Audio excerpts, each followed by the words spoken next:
Thinkers, gamers, happy Monday evening. Welcome back to Tales of Praxis, a streaming and analytical article series by withtheterriblefate.com, your online home for all of the most analytical and involved in-depth studies and celebrations of our favorite storytelling medium, video games. I'm Aaron Suduko, the founder of With the Terrible Fate.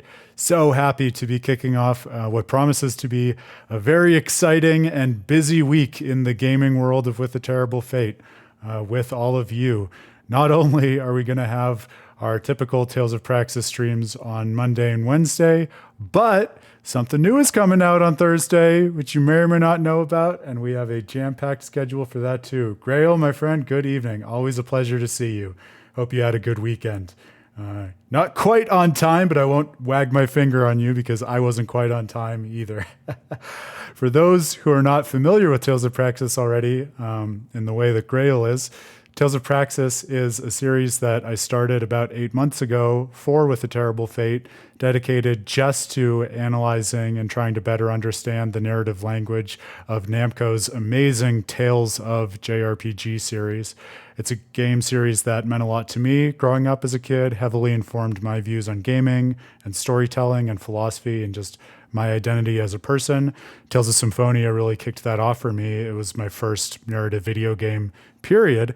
And so when the remaster was announced and then came out earlier this year, I found myself thinking, and I've been on so many gaming journeys since then. I've played more Tales games. I've gotten academically involved in the study of video game stories. I want to go back and see what those stories mean to me now and how revisiting them and filling the gaps that I've had in the series can help me to better understand the conversation between my past and present as a gamer, and also the conversations between the various games in the series. And if you are a fan of the Tales series, you know that kind of personal and cultural dialogue between past and present in order to inform what it is that we want to do for ourselves and others in the future is also at the thematic heart of what the series of games is all about. So it's all nicely folded in together. We've been having a range of wild and fun adventures in the streaming world on the back of that series so far. We started with a stream of Tales of Symphonia Remastered for all the reasons I just said, then rolled into its sequel, Dawn of the New World. Then we did Tales of Zestiria and Berseria back to back, a much more recent game, followed by its prequel.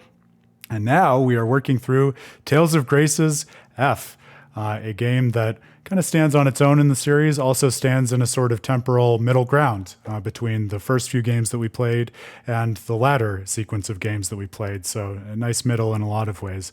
Beyond that, I've been working through a range of the games off stream, including Tales of the Abyss, Tales of Vesperia, Tales of Destiny, and publishing a range of analytical articles on them. My goal is not just to ultimately work through these live book club studies with all of you, covering any and maybe all Tales games that we want to play together, but also to ultimately have something to say and publish at least once on all of the Tales games, of which there are many. So hoping still to get out a little publication on what I already lectured about in reference to Tales of Arise back at PAX West at the start of September. We'll see, because it's Monday and the DLC for Tales of Arise is the big fancy new thing that's dropping on Thursday. I am so excited about that. Hey, Chrissy, welcome to. Sorry, I wasn't checking the chat. I know I've announced this, but now since it is the week of, if you do want to join us for the first new Tales content to be published by Namco since we started the Tales of Praxis series on With the Terrible Fate, this is the time to do so. I think it's going to be really fun. Of course, if you're a fan of the series and want to play through it on your own first, no hard feelings either. But maybe playing it through on your own and also working through it on the stream could be a lot of fun too. We're going to be marathoning it, hopefully in one go. It all depends, as you know, on how long it ends up being and how voluminous our thoughts on it end up being, as is always the case. But we'll be kicking off on 6 p.m. Eastern on Thursday, launch day, and running in 5-hour blocks starting at that same time, all the way through Tuesday, at least, assuming it has enough content to keep us busy through then. And all the VODs will be on YouTube, so don't feel as if you're missing out if you dip in and out or anything like that. We've got you covered. There are plenty of ways to be involved. Well, I was surprised, Grail, because I figured you always shoot a message to the chat even before we started, so I figured you were AFK or something.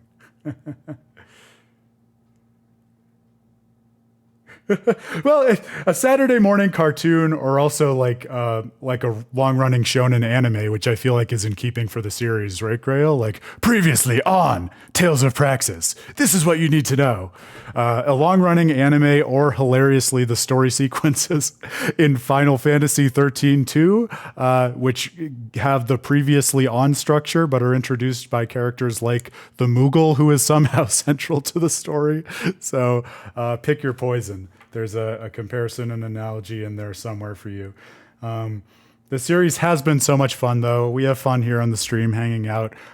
We've had plenty of really interesting and rewarding insights, not just into every single one of the games that we've worked through together, but also in terms of what they have to say in conversation with one another, which is, of course, a big part of the method in terms of how we are attempting to draw out a unified language in terms of what it is that this series as a whole, the Namco Tales series, is concerned with expressing, and how they use various narrative and interactive tools available to video games in order to do that. I have been continuing to lose my mind in the same vein with Tales of Eternia, which I'll shut up about because I want to get into Tales of Gralesyde. Suffice to say, I said before that I couldn't put it down. Now I really actually can't put it down. That was my last few days because I was already interested. And then it got much more interesting. And without spoilers, there were many such points, but there was one point in particular when they did something I wasn't expecting. And I just messaged Dan, who is another one of the core contributors and thinkers for With a Terrible Fate, if you don't know him. And I said to him, just, you have to play this game, period. I'm not even going to tell you anything about it. It's such a thoughtful and interesting game that ties together so many different aspects of the series, the Tales series. But I also think, for me at least, it really stands on its own, and it also is really directly concerned in a way that a lot of these other games aren't, with a lot of the more particular and unusual aspects of storytelling, and especially video game and JRPG storytelling, that I really personally love. So it's been really fun because every time I didn't have something on my radar because I figured, that's not something a Tales game would do, it's pretty much done that exact thing, which is a really fun vibe for any gaming experience, but especially in the Tales of Praxis context. So God knows I'm going to have plenty to say about that. I can already see another somewhere between tome and opus forming in terms of written work. But yeah, stay tuned. I'm sure I'll have plenty more impressions on that. Doug, welcome back. Good to see you too, my friend. Yeah, don't worry. Always a pleasure to have you in spirit and presence. Don't ever feel any obligation to dive in and be involved in the chat if you can't. It's all good. The Lego house in the background. Oh, the Lego house in the background is a medieval blacksmith set, which is awesome. A very cool set. One of the ones in the Lego series, or the Lego line, I should say, called Lego Ideas, which are designed and proposed and voted on by fans, which is a cool idea, which I love very much. I'm a huge Lego nerd, so be careful asking about Legos in the background because this will just turn into a Lego stream, which I'm fine with. It's just different than a JRPG stream. But the medieval blacksmith is great.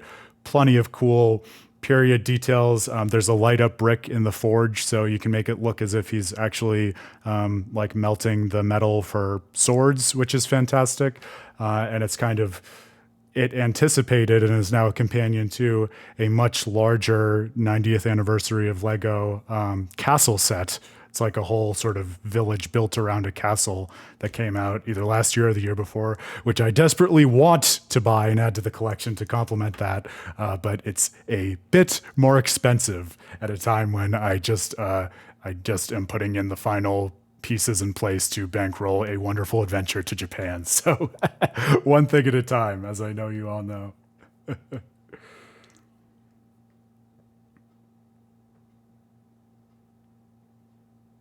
So here's my thing, Grail. A, you know, I'm down for Eternia or replay if you want to do it on the stream. And B, we have plenty of other games, and I'm sure like you'll be delighted at all of my revelations during Xillia as well. I'm sure, since I somehow still have yet to play through those, as you know. But we also talked about this, and it is kind of interesting in the context of the stream versus the studies and what I play on and off stream, because I do like, I'm interested to see how even the Beyond the Dawn stream goes, with it being kind of a substantial chunk of content I've never played before. And especially with Tales of Eternia being so different and expressive in its own way relative to the rest of the Tales series. I feel like trying to wrap my head around that and process it as I'm working through it for the first time, while also being on the stream and talking and working through it with everyone. Like, it might be a fun challenge, but it might also melt my brain. And I also worry about just being able to navigate and retain everything. So I'm sure that's something that we'll develop more of a facility for, that I'll develop more of a facility for as we continue on with these live book clubs. But I'm able to even now, like, cogently celebrate those crazy moments in Eternia because I had plenty of time to just process them on my couch, losing my mind and staring off into the void and thinking about it and talking about it with my dog. So a lot of the gaming is the stuff that happens in the margins in between gaming sessions that we don't see, and that doesn't necessarily make for great streaming content. But maybe I'm speaking prematurely. I mean, it is a special and thoughtful stream environment that we've cultivated here, which you all know I'm tremendously grateful for. So I'm sure we have plenty of various adventures of different kinds that we can look forward to going on here. So that's the long and the short of what I've got. Enjoying Eternia, enjoying this time with you. Can't wait for Beyond the Dawn. Check out that schedule. Love to see you for what you can make of it. Hopefully that Tales of Arise lecture written up and expanded before then, but if not, I'm sure shortly thereafter. So that's been a lot of fun. Hope you all had a great weekend. Welcome to a great week. We're going to have a lot of edifying gaming conversations and experiences together. This is Tales of Praxis, and this is Tales of Grace's F. Ah, yes, that other Tales game that we're working through. So you might recall, we have finally made it to Gralesyde last time. The key things we need to remember, poor Asbel had been exiled from Lant by his own previously exiled brother, Hubert, who is now representing his new kingdom of Strata and is an occupying force now in Lant. Asbel is trying to figure out what to do with Sophie. Thought, hey, maybe I'll see if I can find Richard, and he's a prince. He'll know what to do. They found and rescued Richard yet again in the nick of time in those same catacombs, which were so traumatic for them in childhood. Richard explained he's pretty sure he is the target of an archduke's plot. Of course, the brother of the king. We talked about how that's such a satisfying and tried and true literary trope. Archduke Cedric said, hey, I got to find a place to be safe. Let's go to Gralesyde, where Duke Dalen, a longtime friend of the family and someone whom Richard trusts, is presiding and may be able to help them. Of course, the other key thing was that along the way to Gralesyde, we found Pascal, the archaeologist who is, let's say, keenly interested in Sophie and examining her, hopefully purely from a scientific perspective. We've seen nothing to the contrary so far, except for plenty of good humor built around that. And we navigated our way through ruins, which included mysterious projections of Sophie, raising more questions, and one word that could be made out, lambda, with no explanation or elaboration yet. But it's a JRPG. I have a feeling that might be coming up again sooner or later. And we had just finished arriving at the inn in Grayscale, and we had found and taken up a quest to, I want to say, help the innkeeper's grandson who had been robbed by bandits on the road. We can refresh ourselves. The innkeeper's son, not grandson. Generations. My son had his green Prius stolen by bandits on the Old Grail High Road, and now he's trying to get it back. Please help him. So that's what we were going to kick things off with this evening. Grail, I will also shout you out, my friend, for everything else I was working on. I still didn't manage to get the side quest guide up. And I also kind of like, at least as long as you're around, not to put the burden on you, you being able to kind of call out and guide us when there are little things for us to take advantage of, because it helps avoid the risk of spoilers for me, which keeps everything a little bit fresher. But I will also find one before this stream is said and done. Oh, the other thing I was going to say, which is not substantive, but a technical issue. So those who have been on the stream with us know that there's been a weird issue with some of the voiced over dialogue in cutscenes in the past few streams. So as with many of these technical issues, I did some Googling, and there was exactly one Reddit thread that seemed to describe the exact issue. And so I implemented the change that people there said was totally able to fix it. It seemed like it was mostly settings on sound output, like it was trying to feed through surround in a way that the setup is obviously not designed for. So hopefully it's not a case where I need to replace the whole PS3, and hopefully it's fixed now, but hopefully we'll know one way or another by the end of the stream. Oh, and had left. Perfect.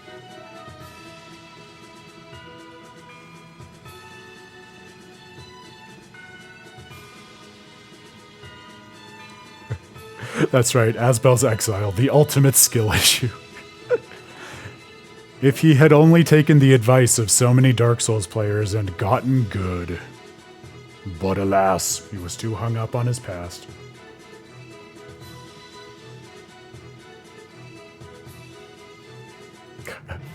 Yes, we have the running jokes of the Pascal restraining order, courtesy of Doug, and the father-son dynamics defining not only generational trauma, but also kind of the broadly speaking political stage of this world.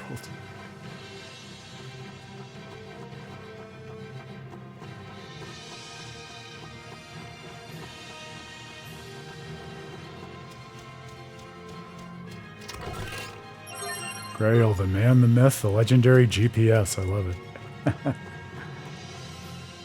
I spent all day figuring out without a guide where to go and how to solve puzzles in Tales of Eternia, so I feel like I've earned a little guidance and I will not apologize for it.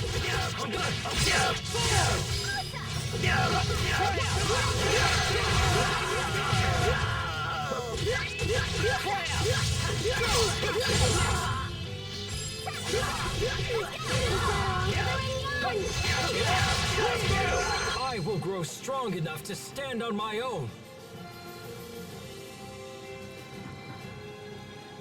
Richard is so dramatic and yet so earnest about it. I love it. I love it too because think back to that scene on the cliffside when they were little and he was saying how he really wanted to change the world and figure out how to do things for the better. Oh, he got a crystal. Fantastic. To me, the way his demeanor reads now, a few years later, is that he's really trying to put in the work to do exactly that, even under the threat of assassination, given his role in the world. And I think that's really heartwarming and inspirational, that he can be so committed to it.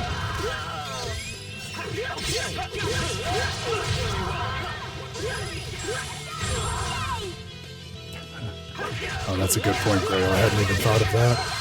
Oh, no. We got this. Like the old days. I can tell you're really, you're seizing up over there these past few streams, Grail, trying to avoid giving spoilers for Graces.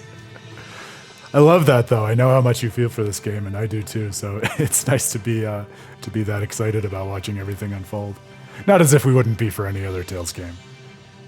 But there are certain aspects of this that just don't hit better, but hit different, as we've been talking about. Bandits? Ha ha! No, I don't know no bandits. Said the very obvious bandit. Hey, I told you I don't know no bandits. Now beat it before you get hurt.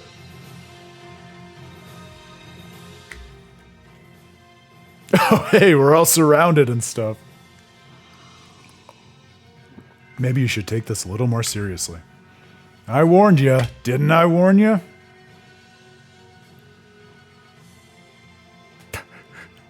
Grail, I'm going to have to put you on timeout. Even your jokes are spoilerish, which is hilarious, but also... I feel like that's on the right side of spoilers, though, where hopefully I feel like those who don't know and don't want to know can also overlook it without getting things spoiled. Now, your money or your life. I think because this is a side quest, my take is it is not supposed to be voiced, and so I'm not freaking out about the lack of voiced dialogue. Oh my gosh, did you really just say that? I can't believe people still say that. I mean, total cliche, right? How dare you, you little wench. Oh wow, throwing out the W word. Pascal, this would be a good time to stop talking. Oh, come on. I want to yell at the fat burglar some more. I mean, seen through a certain scale, Grail, right? They're all spoiler characters because, spoiler alert, all the characters in JRPG parties are usually involved in what happens later in the story. See, so I can walk it back on your behalf. I'm old hat at this point. Hey, I'm not a bandit, and I'm not fat! Halt, villain! You little brat. You won't get away with this. Well, if it ain't the squirt from the other day. You angry because we made you look like a fool in front of your girl? Pascal! Ready. Meh, get him. Meh seems like an underwhelming battle cry from a bandit. Oh, this should be interesting. Oh, nice. I accidentally discovered the button to change characters in battle. No. Kill the JRPG heroes. No one can stand before my blade. He's gonna get in his giant maid mech later in the second arc to have his revenge. I know it usually doesn't take us that long, but that might be a recent record for time to first Xenoblade reference. Damn it, you haven't heard The Last of Us. Dude, this running away line is pure gold. It's like I'm in a play. Are you okay? I don't need your help. I could have taken them out myself, he said very convincingly. Goodbye! Hey, wait!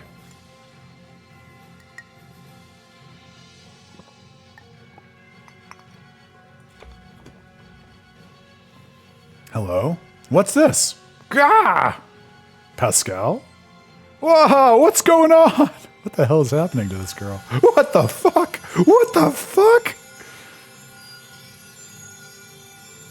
Jesus Christ. Pascal, are you? The contract has been fulfilled. I am Grim Sylphie, Boyle Messenger of the Wind Dragon. Oh my god. It was the summon spirits all along? Who said that? The Creus has responded to your blood. My power is yours to use as you wish.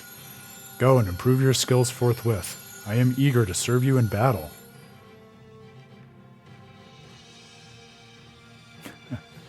Grail, if you haven't read my whole shorter treatise on Xenoblade Chronicles 2 and Plato, I would invite you to do that because actually one of the more fun things about that analysis was I arrived at some positive views about why the game focuses on Napon and especially Bana in the particular way that it does, because I felt that way too, but I think if you want to see it, there is a method to the madness. Oops, gone, just like that. Its power is mine to use, huh? I wonder what that means.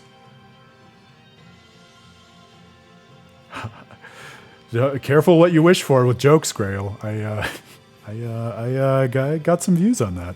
You'll be shocked to know. Something in Xenoblade Chronicles that Aaron has views on? I have no idea. Green Creus, request item. A mysterious Creus rich in wind eleth. It reacted to Pascal. And she acquired a title, Wind Summoner. This is so interesting. That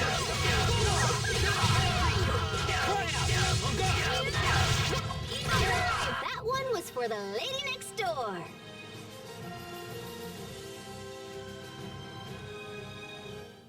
So, for those who don't know, because funny enough, the exact Tales games we've streamed have not been pretty representative of this norm in the series.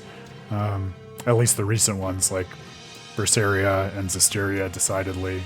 But Tales of Symphonia is much more in keeping with a very standard motif in the Tales games of summon spirits and kind of elemental spirits of various sorts that are manifested in different games according to different ways and the different structures of their world. And oftentimes in the games where they do show up, they figure pretty centrally in one way or another in the plot. So I'm super interested. I'll confess, I don't remember this. I don't know whether I did it back when I played Tales of Graces the first and only time I did that.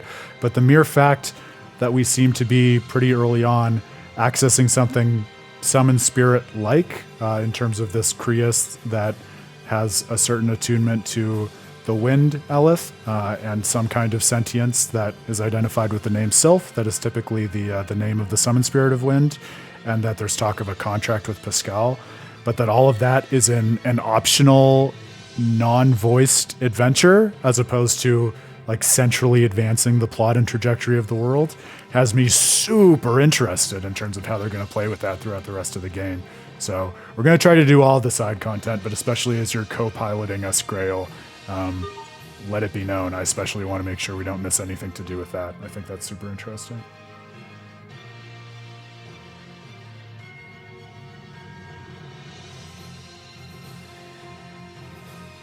Yeah, I mean, if you really wanted to, I guess you could relate the Seraphim to the Summon Spirits, Grail. I would dig my heels in and resist that, because I think, especially as I've been playing and refamiliarizing myself with more of the games, like Eternio is a great example of this. Even Tales of the Abyss, like we've talked about before. I feel like, to me, part of what's important about Summon Spirits and Summon Spirit-like entities in the series is that they're these kind of coagulated collective sentience that emerges from energy in the world. And Seraphim seem more like individuals that are more similar to people than kind of anthropomorphizations of particular elements. For instance, like we talked about in Tales of Berseria and Zestiria, you can have a bunch of different Seraphim that all adhere to the same element, right? Whereas there's only one Ifrit, there's only one Celsius, and so on. But definitely take your point, especially with the idea of like forming packs and things like that. There's certainly some connective tissue if you want to see it. Look at this. That's part of the fun thing about these games, right? And why we're doing Tales of Praxis is that they can take little bits of connective tissue, sometimes different tissue in different games, and spin out wildly different stories and worlds based on it that say wildly different things. Size of those carrots. I bet there's a connection between them and the Amarcians. These are a Windor delicacy. I don't know, Mr. Science. The Amarcians have influenced many facets of modern society, you know. Such as... You know how streetlights draw power from Elith? The devices themselves are supposedly based on Amarcian technology, and the weapons that let you use Krius arts contain similar technology.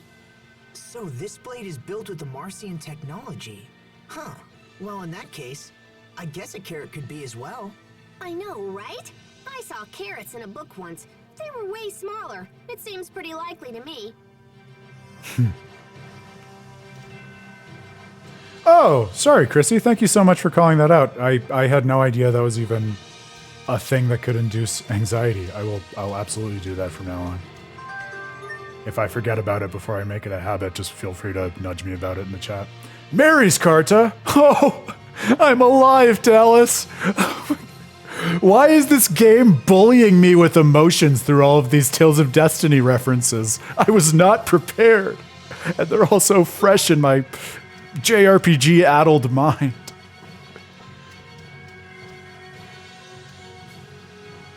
There used to be a big pack of bandits on this road, but then the boss ran off, so all that's left are his lackeys. They're kind of pushovers, actually. Oh, okay. Let's grab the skit then. I wanted to look at Pascal, though, to see if she, like, what she gained from making that contract with the wind spirit. Yeah, a title awarded to one who has contracted with the Emerald Messenger, Grim Sylphie. So fucking interested, you guys. And it comes with a new art. Love that. I think this is going to be my way into wanting to play as Pascal. I think this is going to be a lot of fun.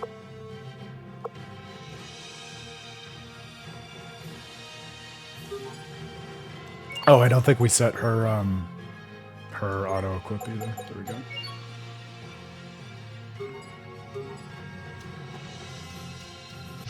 Be careful, everyone.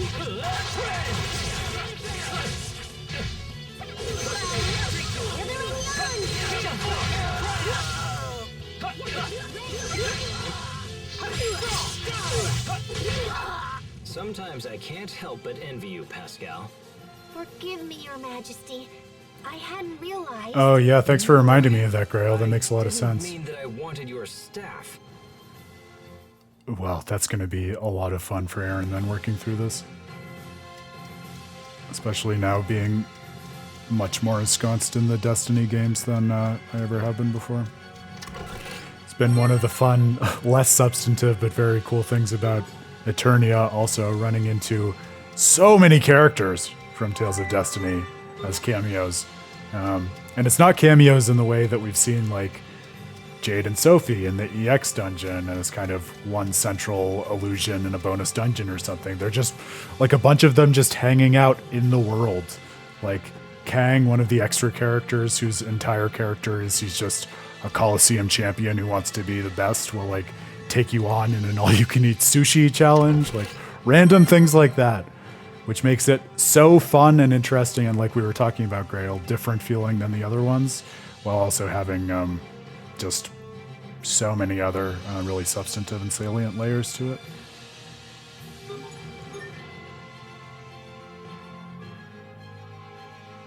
Oh yeah, fear of random encounters. I get that. I kind of like, I guess I have low-grade anxiety watching about that even when I'm talking, so it works out better for both of us if I pause like this, Chrissy. That makes sense.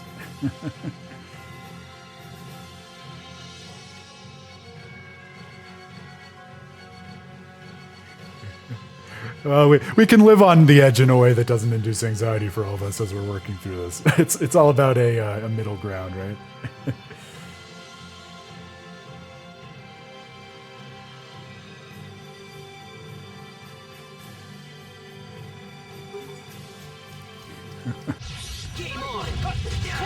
I think the moral of the story so far is everyone has a lot of family heritage baggage, but in terms of who's responsible for what and who is blameworthy, it's kind of an open question with a lot of diverse answers.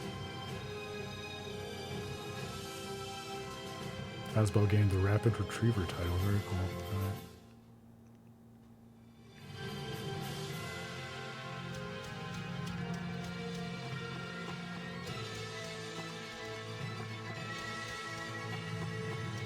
This is one of the fun things about doing Tales of Praxis too, because we could play these in virtually any order, and we would see things in the later games that our attention is drawn to based on what we played previously. Like, it's so much fun to have all these conversations about the different family relations, and how easy and inviting is it to do that right after our like 100 or so hour playthrough of Tales of Berseria, with all of its focus and meditations on the nature of family dynamics and relationships across brothers and sisters and mothers and things like that.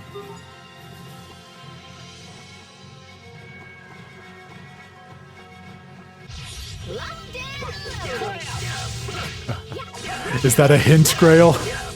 I think that's a very thinly veiled hint. Yeah, you'll appreciate this. It's starting to feel easier, I think only because I've been living inside of Eternia more and more, which is not your typical Tales game in terms of difficulty, even compared with the earlier ones.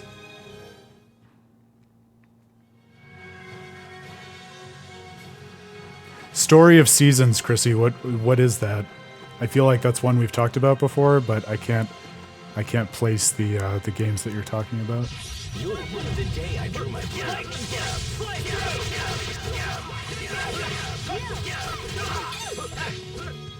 Yeah, I love this world too, though. It's the kind of, for me, the kind of field environments that just are very aesthetically pleasing to venture around in and explore and fight enemies in.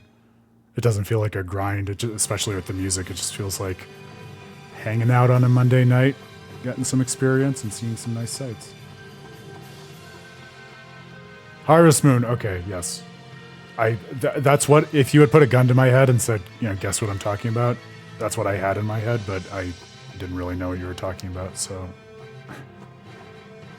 didn't want to presume. Chicka chicka twang! What are you doing? Just maintenance. I'm taking out the parts that are all busted and replacing them with ones that work and stuff. Like a mechanical engineer?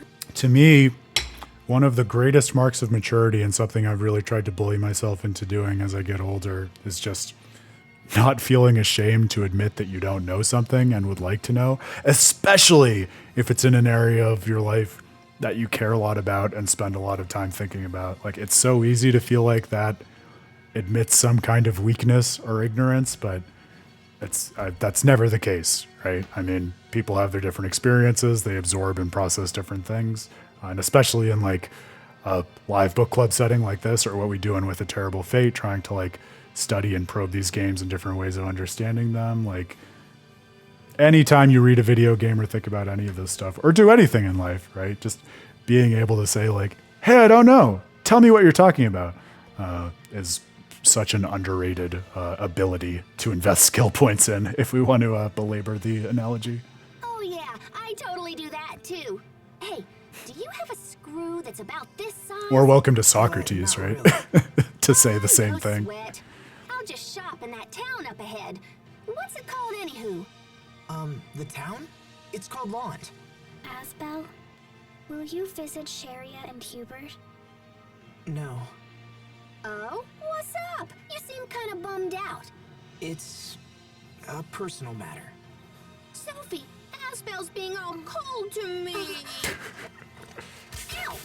Sorry, Pascal. Look, it's just... Oh, a rights issue. It's Interesting. like your I didn't know gear, that. okay? You have to toss the stuff you don't need anymore. Okay. Oh, Asbel, buddy. The poor guy only retreating inward and becoming more resigned at this point in the story. I'm going back again and again to what I think it was you, Grail, said a few streams ago about how even earlier in this arc, like right at the beginning of adulthood, Asbel already seemed depressed. And I feel like that really foregrounded in my mind all of his depressive tendencies that he's only, understandably, plummeting further and further into as everything has happened in this adult arc so far. Very devastating.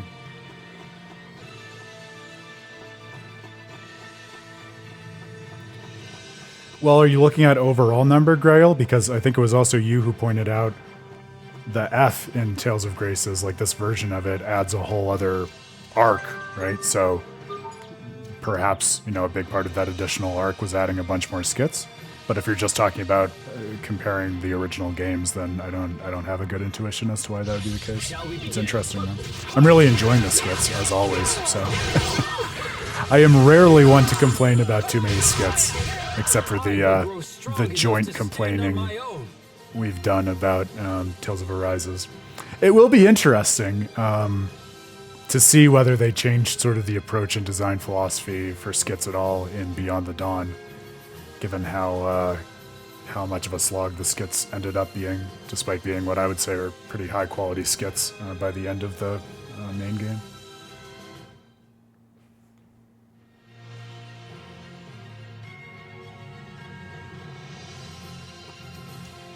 Yeah, and see, that doesn't surprise me at all, Grail, because Arises are, I mean, like many of those skits are just like little short stories. Like if you sit down to digest just one of them while you're on the road and plan to move on in 30 seconds the way you do for the old games, like you're setting yourself up with just bad expectations for the way the game wants you to think about skits, I think.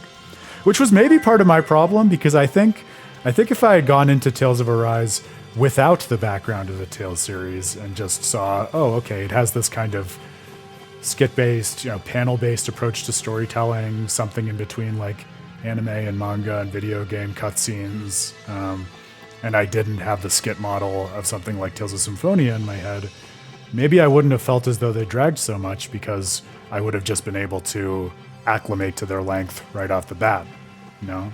But when you expect them to be these short little 30-second one-offs on the road, and then suddenly the characters are having these really long and elaborate heart-to-hearts every time you start a skit, it's easy to sort of have a different and dissonant perspective towards them.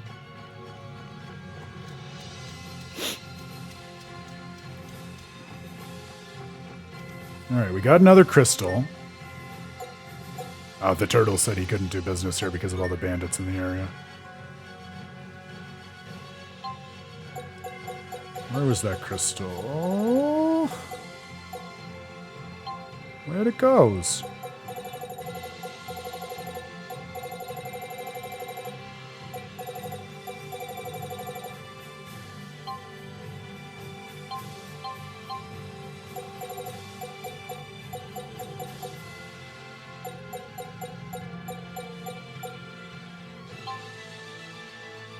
Grail, can you help me find where the crystals live? Am I we picked one up, right? Like I'm not crazy.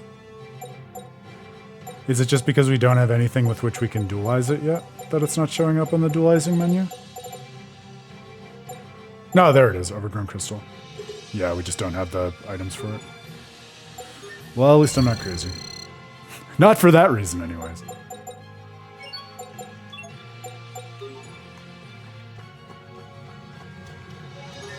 Alright, back to the inn to fulfill that request.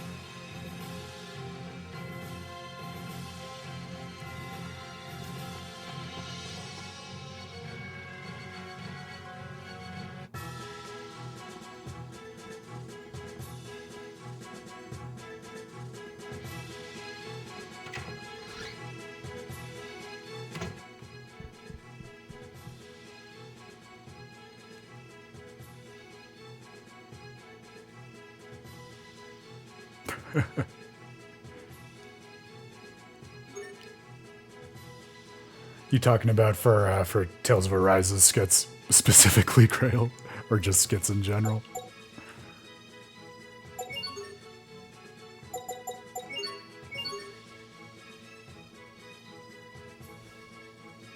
Yeah. Maybe it's just that they were too indiscriminate with them because, like, for instance, the skits that they do around the campfire where characters will have heart-to-hearts and Alphen can build relationships with all the party members, I love those, and you get really interesting details into the character's history that you don't get anywhere else. And I think having those sort of like side content conversations that are cutaways from everything else where Alphen learns the special intimate history of all the characters, like that feels earned and interesting and really cool. But when you then use that same narrative format of the skits for, like you say, basically everything else and rehashing everything else that happens in the game, can start to feel a little less significant and meaningful, I guess. Sophie mastered the critical hitter title. Excellent. My son thinks I got this back all by myself. Maybe he'll actually think I'm cool now. Oh yeah, so I think I started to check for Pascal. She got that title, but can she like summon a sylph-like entity now? Yes. Oh, it's a mystic art that she got through it. Okay, similar to the way in which summons were mystic arts for Sheena in Tales of Symphonia. That's awesome. Well, that's enough, especially while we're just playing around and getting to know the characters. I want to put Pascal in. Let's do it. Learn a new character. This will be fun.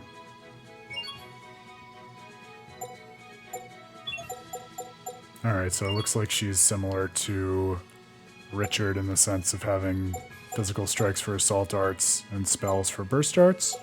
But Grail, I know you also had some pretty specific views on how to play as Pascal, so definitely, please, add whatever context or advice you want to.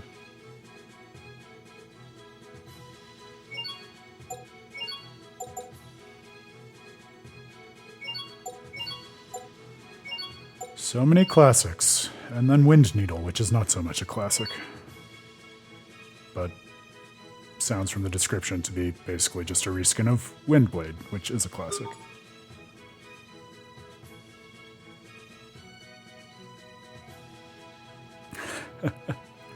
Here's my thing though, Grail, like, and this is part of what is fun for me about the series. Would I want skits to always be tied to a campfire? Of course not. But would I want skits to always be used in a more discriminate way for the designers to ask, okay, which specific kinds of conversations do we want to manifest through skits and what are we trying to say through that? So that maybe there's a game where it only happens in campfires, maybe there's a game where it's only just like extended post-battle dialogue that has certain impacts on relationships and even characters can learn new arts or skills or something. That would be some cool added nuance that might breathe new life into the skit-based storytelling format in future games. So as long as they take the good ideas and not the bad ideas that we give them, that's all I ask. Okay, her assault arts are projectiles, so you want to be far away. Her burst arts are mostly close range, so you snipe from far away and then shoot Pankapow with magic. I love it. No, are you kidding me? That's the perfect way to describe it. That is the most Pascal way of explaining how to work Pascal. Oh. Fantastic. All right. Well, we can hang out and explore Gralesyde as we work towards the Duke. Grail, is there any other key side content that we wanted to be sure not to miss here as we work our way through the town? Or the duchy, I guess? Is that the right term for a town or area of civilization that's ruled by a duke? Chrissy would know. The Brit among us would know.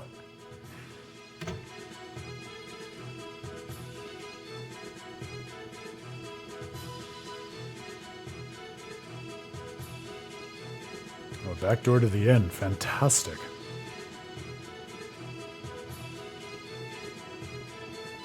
And I guess this. Oh, excellent. Rear entrance. Love it.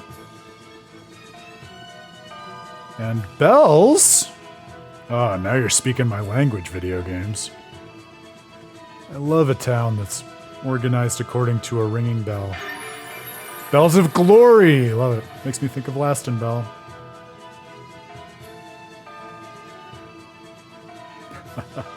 But you do know, and that's why I asked. Speaking of wind needles, friendly needling towards you. I think there's a bell in the top of We that use the tower, context we but I have, can't right? really see it from here. Asbel, over here. Yeah? Listen, there's something totally hinky about the way Sophie's acting toward Richard. Yeah, I noticed that. I've been thinking about it too, but I can't figure out why. Well, duh. Don't you have a clue? It's because of you and Richard. Huh? Yeah, Sophie's jealous that you guys are all more hanky-panky all the time. Wait. Wait, What are you guys talking about? I beg your pardon. Yeah, it'll be interesting because you haven't played this before, right, Doug? I don't even want to hypothesize because I do remember what's going on, and it's a really cool thing that is going on. But it is a fun thing to hypothesize about too, for those who maybe were not on the last stream, because I think I did forget to shout this out in my synopsis. But the other really interesting thing was we're still not sure whether the Sophie with us is new or old Sophie, but there's some kind of weird, inexplicable, and not even understood by them yet, tension between Sophie and Richard, to the point that when they were all joining hands, Sophie and Asbel and Richard, to kind of renew a friendship pact, when Sophie and Richard's hands touched, they recoiled from one another. So something's up.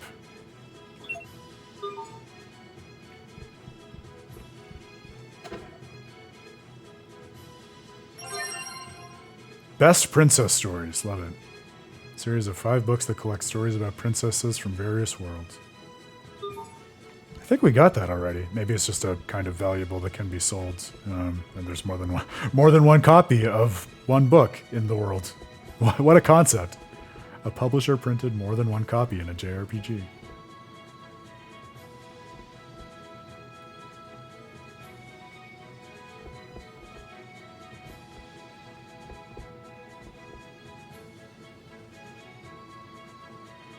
Okay, there's a salesman hidden behind a building to the left of a red sign. Okay. Very specific. I'll see if we can find that.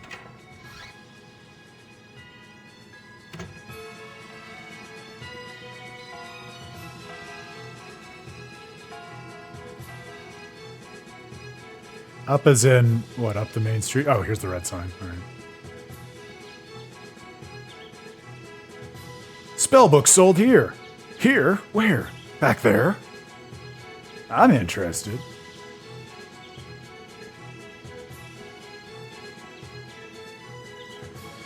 Well, that's why we got to tag team it between the stream and the guides, but we're pulling it off so far, I think.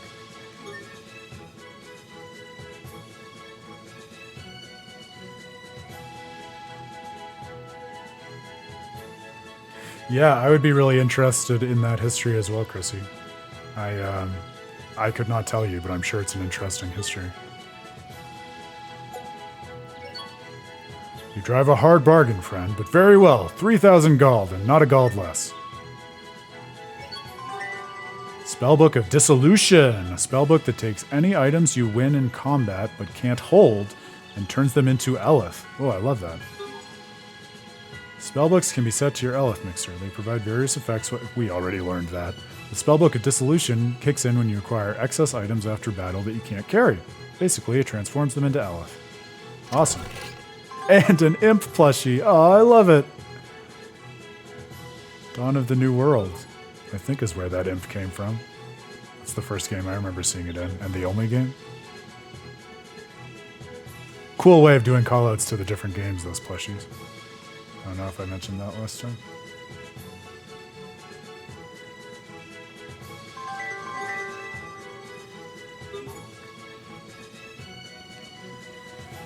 Yeah, and such a neat corner of game history too, Chrissy. I mean, we've talked about this before in the stream when we were discussing like what constitutes a JRPG. Because I think there are certain things that are the attributes of a JRPG in my mind, which I've talked about before, of course. That was part of my lecture at PAX West. But there are also so many different like subcategories of JRPG with their own different perspectives on how to engage with the world and what kind of story they want to tell and how gameplay relates to that. It's amazing to see all the different modes of just storytelling, but also like interaction between gameplay and narrative that have emerged in them over time, as you get with the evolution of genre in any artistic medium, right? A war? Who cares? I just want to know when I can launch my boat.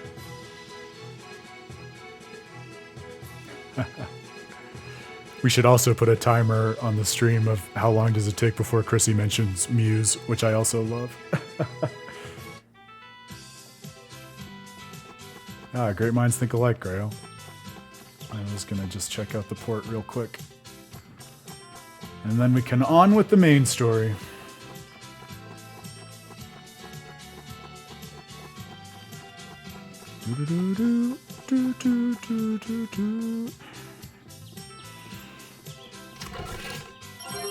Pasta, excellent. Yeah, that's the joke. All the timers will just make it to like 3 seconds and then immediately turn over. This is the boarding dock for ships to the capital, but something's caused them to suspend service.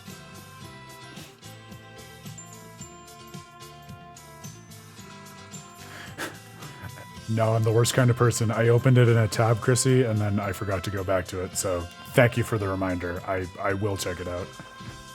Here, I'll do you one better. I'll make a note of it in my note app right now so I don't forget to do that again.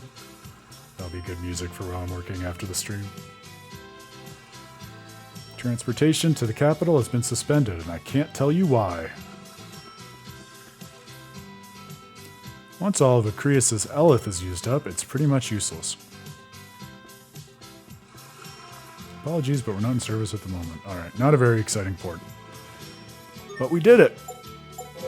I wanted to check in on the mixer too, since we got that other spell book. Cool.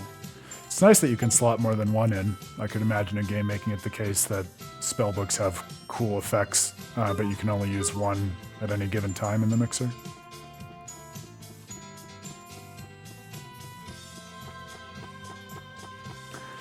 I'm that guy too sometimes, Grail, so I feel that. Just too many awesome things vying for our attention at any given moment. It's a wonderful problem to be overburdened with rich and interesting things to do and experience, but it is a problem all the same.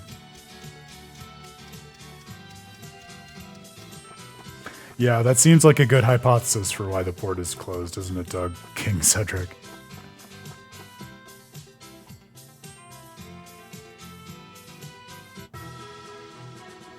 I don't know if there's a lot of interesting stuff to be said about it as a motif, but that's certainly a motif in sort of the late, early stage Tales JRPG, like when travel by boat is a major thing in the story to get to different continents or locales, oftentimes because of one problem or another, oftentimes to do with the government or different factions at odds with one another.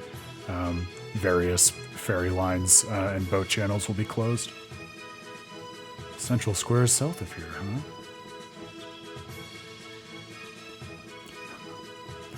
I'm the monster who will always have like at least 30 tabs open in multiple browsers at a single time.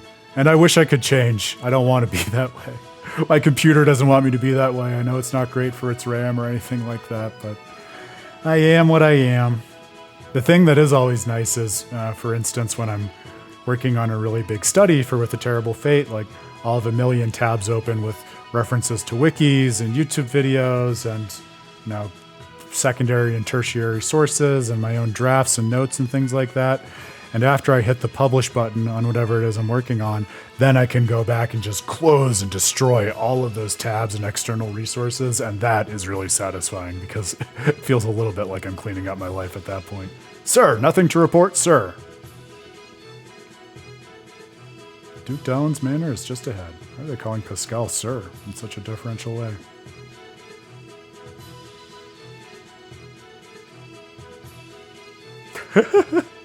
I love how much you've painted and filled in the character of Cedric before we've even really gotten to encounter him, Doug. You have a delightfully vivid picture in your head. Well, in Pascal's defense, Grail, she is primarily focused to the exclusion of all else on the location of Sophie and the best possible avenues for being able to touch her. So other things like, you know, her location in the world and how it relates to other parts of town are mere distractions in the face of that primary singular goal. Your Highness. Dalen. Ah, Your Highness, it does me well to see you safe. I thought you were still in Verona, and was even now preparing my troops for a rescue mission.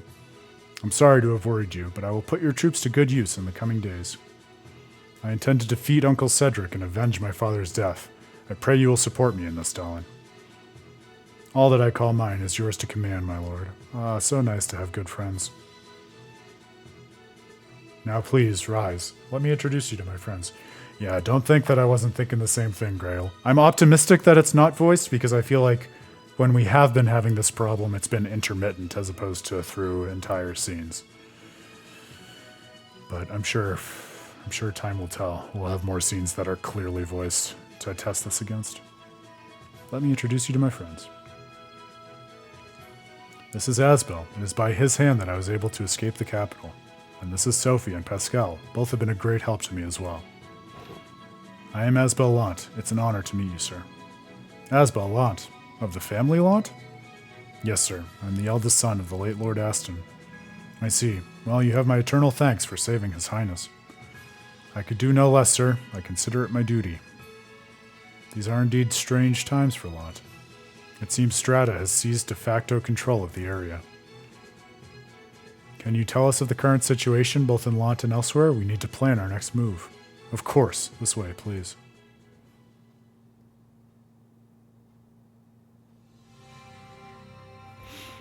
Archduke Cedric currently holds power over Verona and the surrounding areas. The Stratton military, however, appears to be acting independently. They seem to have occupied Lant of their own accord. This has allowed the Creus mines near Lant to come under their control. Now, see, this is more political intrigue and strategy and tactics than I would typically expect or see in a Tales game. Like, this almost feels a little more like like a lo-fi version of some of the sequences you get in Final Fantasy XVI to me. It's interesting to have this different flavor to the way events unfold. That gives them the power to cut off Winder's supply of Creus, the Stratton military, that is. It does indeed. If the situation is prolonged, this could become a very serious problem. I also heard something about an alliance between Winder and Strata. Yes, Archduke Cedric has maintained close ties with Strata for some time now. Well, then let me savor it, dude. Come on. You never know. We've never played this game before. It might come back. It's early days. Its spirit might come back. I know you're probably stoked the map isn't coming back because you hate the map so much.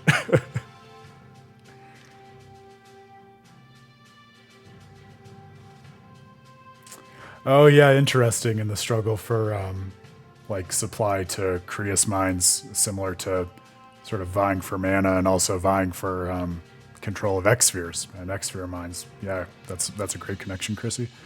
He most likely gave them Lant in exchange for turning a blind eye to his treachery, or perhaps for their outright cooperation.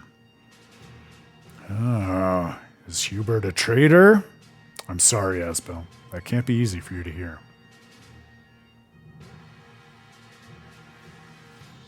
Asbel Lant, the prince and I must now engage in very sensitive discussions. I would ask that you please take your leave.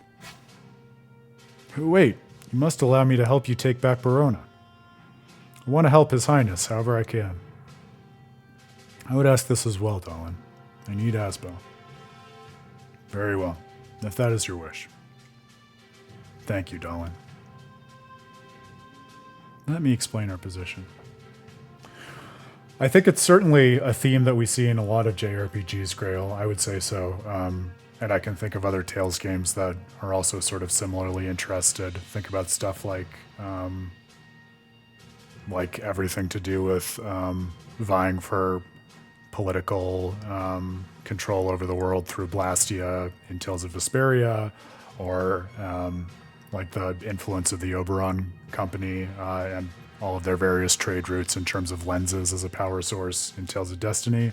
But I think, to be fair to your point, Chrissy, also like the last two games that we played, Tales of Zestiria and Tales of Berseria, while there were also political struggles in the world, it was very much political struggles sort of as a like backbone or set piece upon which spiritual struggles were more directly overlaid. And there wasn't really that kind of direct concern with vying for material resources or energy sources in the world. So I think, well, it's a common theme in JRPGs broadly. I think it does feel to me in the stream right now that we're returning to it after some time away in terms of what we've last played. Let me explain our position. And to your point, Chrissy, yeah, I think at least from my memory of what I've played of Persona 5, it falls, at least in some ways, more towards like direct concern with the sort of spiritual and psychic elements of the world, rather than political conflicts over resource management.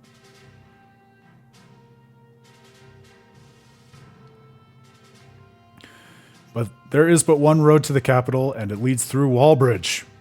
Ah, the fortress, which is also a bridge. I still love that name.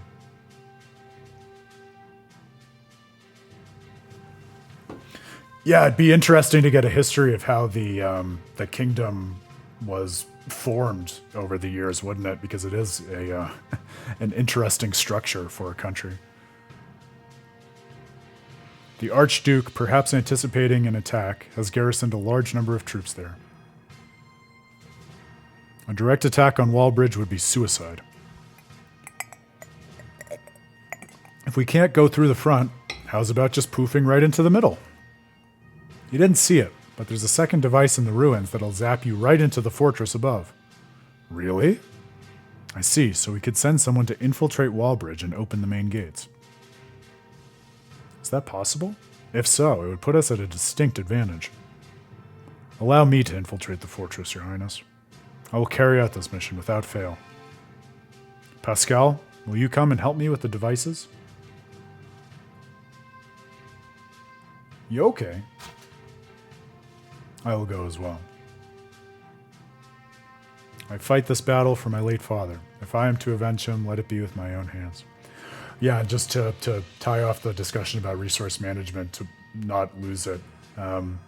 As we know, one of the really fun things about looking at storytelling in JRPGs is the way in which they can get different tropes or motifs or symbols to intersect. So just in the same way that we're talking about like worthless, ignorant masses as a resource to be manipulated by political entities or individual actors in Persona 5, notice the way we started this conversation was in thinking back to a comparison with Tales of Symphonia, and the same kind of intersection of the manipulation of the individual and resource management happens there, of course, with the nature of what X-spheres are, right? Both an energy source and also a form of parasitism on individual life.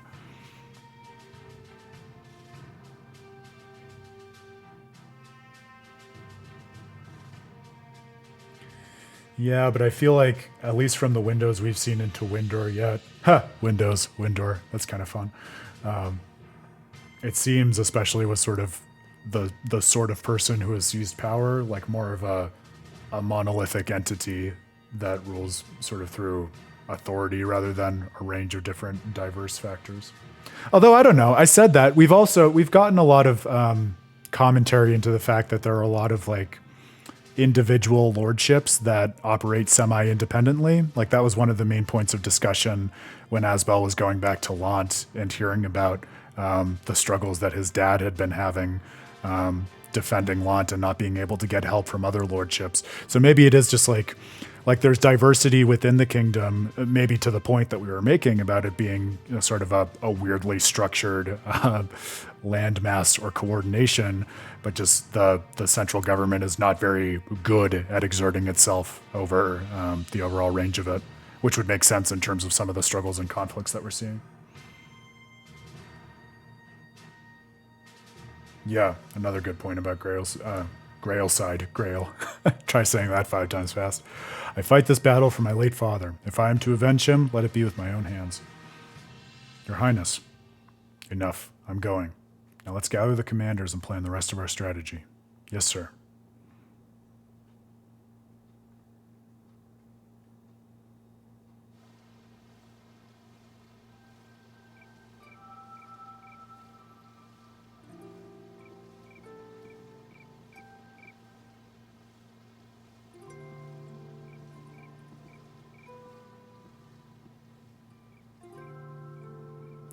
So we strike tomorrow.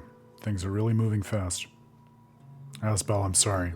I don't want to drag you into this. My uncle has many of the knights on his side, so some of them may be people you know. Don't worry. I knew that the moment I joined up with you. I am your sword, Richard. Use me as you will. Thank you, my friend. I would never say this to anyone else, but I have no desire to fight a war. I wish there was another choice. We know that. From the time he was a child, his whole raison d'etre was to put an end to war. The faster we finish this war, the sooner peace will be restored to our land. I'll do whatever I can to make that happen. Thank you. Now come, Asbel. We have a battle to win. And we will. I can't stop looking at Richard. Well, that makes me concerned that this whole thing was supposed to be voiced. I get nervous when I see him with Asbel. But Asbel and Richard are friends. Richard would never hurt Asbel. So why am I feeling worried?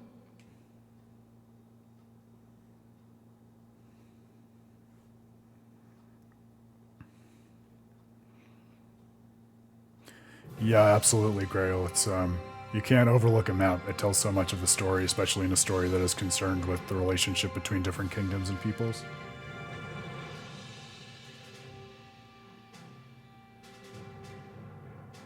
No, this is a proper cutscene, so this should definitely be voiced. I do not think it's intentional.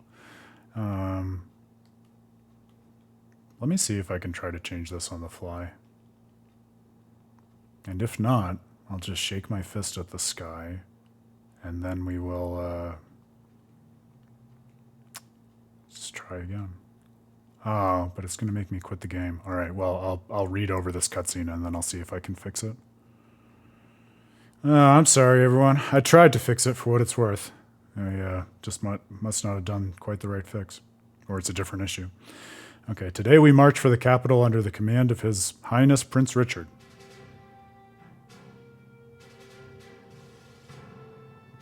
Your Highness? My men await your word, sire. Yeah, if anything, I think I made it worse somehow.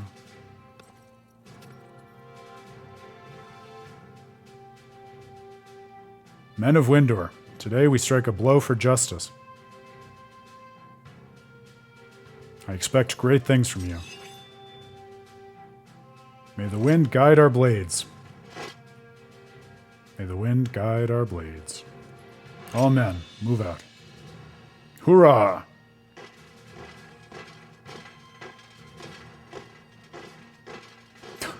There you go, Doug. Got it in one. It's time for us to infiltrate Wallbridge. Please take good care of His Highness Asbel. Sir, understood. Let's return to the ruins. We'll be able to access the fortress from within.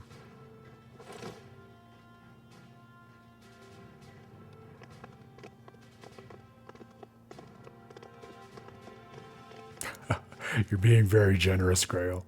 I know we'd all rather be hearing the actual voice actors than me, so I appreciate you bearing with me.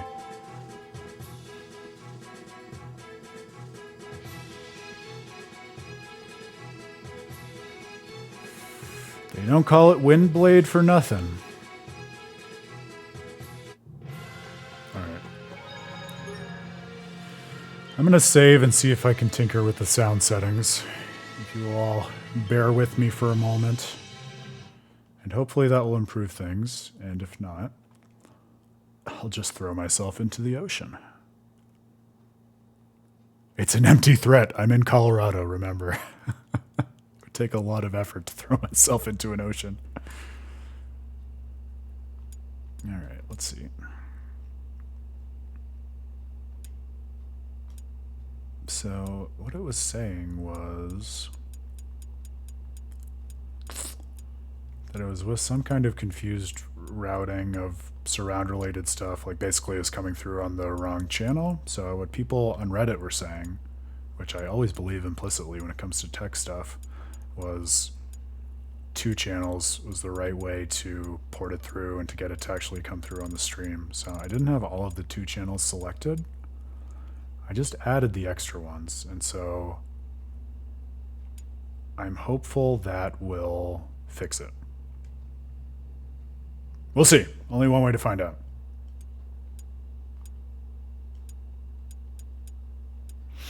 And if not, I can always revert to what I had before this stream, because I really do feel like I accidentally made it worse trying to fix it. It was not that bad last time.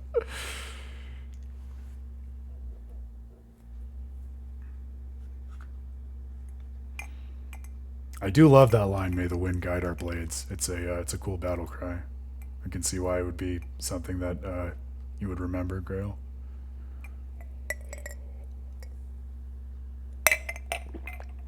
This is the sword that will reclaim the kingdom. Also has very Gurren Lagann energy to me. Mine is the drill that will pierce the heavens.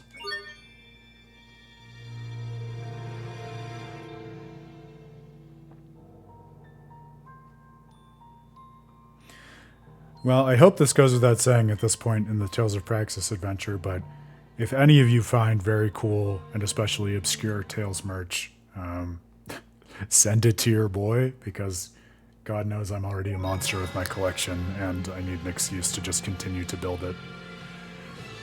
Alright. So the entrance to the ruins was... let's see. Well, that's good. We still have voices and skits at least, so I didn't make that worse. All the way down to the end of this road. It's where we saw Sophie's illusion, remember? It was just before Wallbridge, correct? I recall the entrance being in a thicket to the right. See? Richard's all smart. Try not to forget next time, Asbel. I hadn't forgotten the first time. Come on, let's just go. No need to get sulky now. I wasn't sulky either.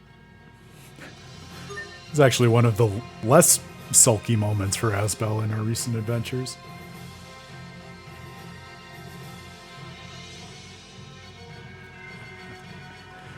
Once we get a little further into the game, I don't want to accidentally crack it and spoil things for myself or others, but the special edition of Graces, which I got, comes with what I expect will be a very beautiful art book, so we can do some live viewing and appreciation of that on the stream as well. Oh, that's right, now I'm controlling Pascal. All right.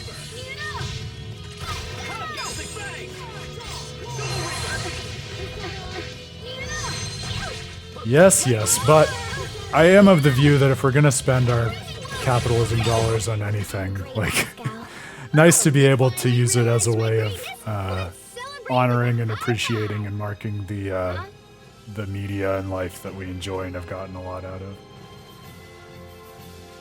High risk, high return. All right, Pascal. With long-distance assault arts and burst arts that form Creus glyphs on the caster, Pascal's arts seem backward. This is what you were saying, Grail. but she wouldn't want it any other way. Her arts are among the most powerful in the game. What a thing for a tutorial to say. So throw her out there and pray she hits something. So a loose cannon, but she gets results. I love it. That does seem true to her character as we've experienced it so far. Well, thank you for calling that out, Grail. Appreciate that. Which title is it? Oh, here we go. Sword of the King. He offered his service to Richard because he knew his friend was depending on him. And what a cool way of using a title that unlocks a mystic art to mark a particular moment in Asbel's development and his resolve. This game and titles. We could do a whole study on that.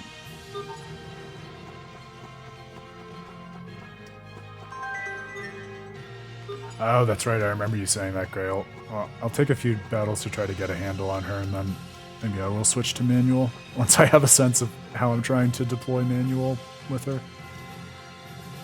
I wonder if this country is going to be all right.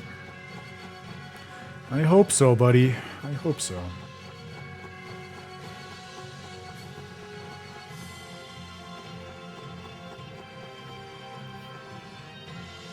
going to have to open that right away.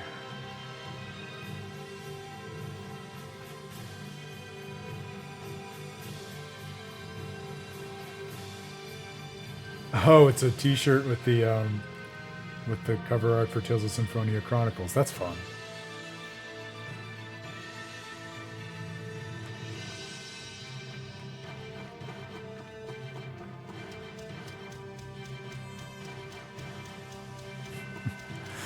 It'll definitely be interesting to see how these characters' various family issues come to a head once they get an opportunity to confront Cedric and some of the other people shaping the current world in the way that they are.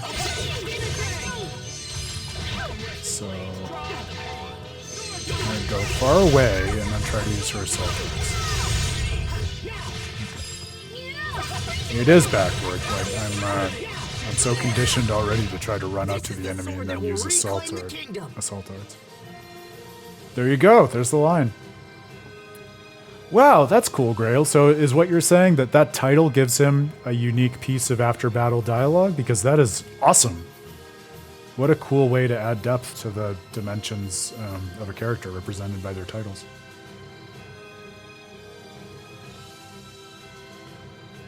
Yeah, I'm the same way, Chrissy. I'm super picky about shirts related to my various fandoms that I'll buy and wear. Once Pascal has learned a particular skill, you can press and hold circle while casting an art to initiate a blue charge. While in this state, press X to use a high rank art in place of the original one. Casting time for the new art will be decreased by the amount of time spent casting the old one, so it can be useful. Love that. Rank up magic, as it were.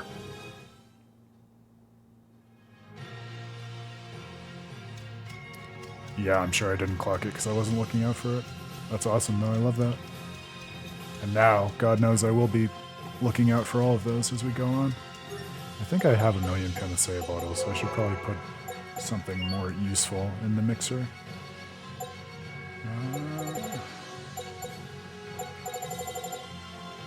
We don't have any syrup bottles, so I very rarely use them in these games, but might as well.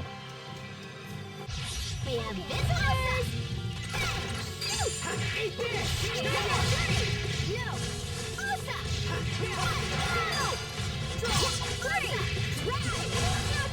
There's some joke about Lot and pillars of salt in there, but I'll leave that as an exercise to the reader. Evading while attacking. One useful strategy for Pascal is to unleash a long-range shot staff art, then forward step toward the enemy and fire off a glyph art. Keep in mind that quick-stepping during an attack can increase the amount of time an enemy is staggered, not just for Pascal, but for anyone. I think I did know that already. So try to make the most of this useful technique.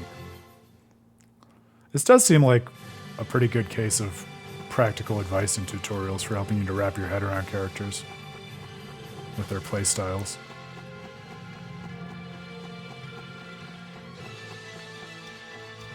That was one of the things that actually I found kind of wanting about Tales of Eternia, which is fair because you have to remember the game was published in 2000 and it was the first time they were playing with things like unique playstyles in the truest sense of unique for different party members, but they, especially compared with what we just saw with Pascal, let's say they under-explain how to take advantage of those different playstyles for the characters.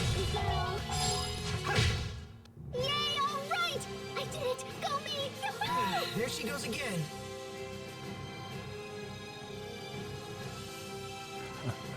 No, Grail, I didn't know that, but it doesn't surprise me. It definitely feels like that kind of game.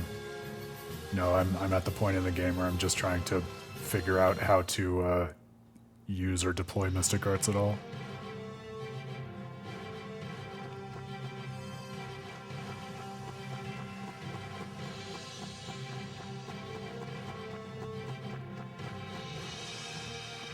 All right.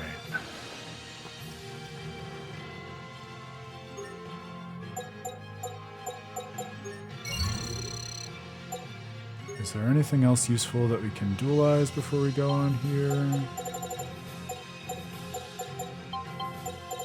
I think we still cannot use that crystal that we got. Bummer. But Pascal's shot staff is tempered, so we can do that.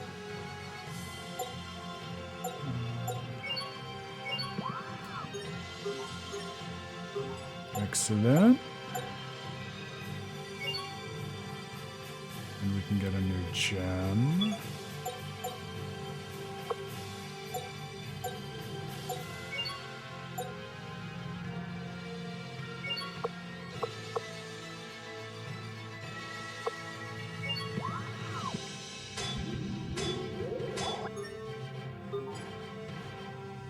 Okay, and we can improve the katana more. Ooh, with an attack shard, I like that. I was hoping you would ask, Chrissy. See, we can trade off, and that way no one needs to feel too ignorant or too ashamed by asking all of the clarificatory questions.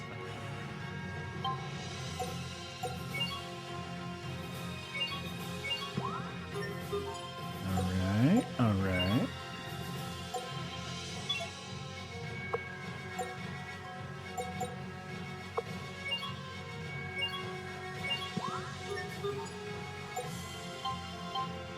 Alright, and I think that has caught us up with gems and dualizing and such for the moment.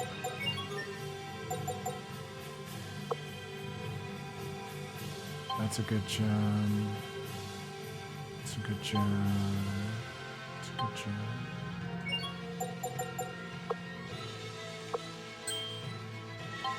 Alright, I'm a happy camper. Let's do this. I'll be a really happy camper if the sound has been figured out, but I'm not betting on it.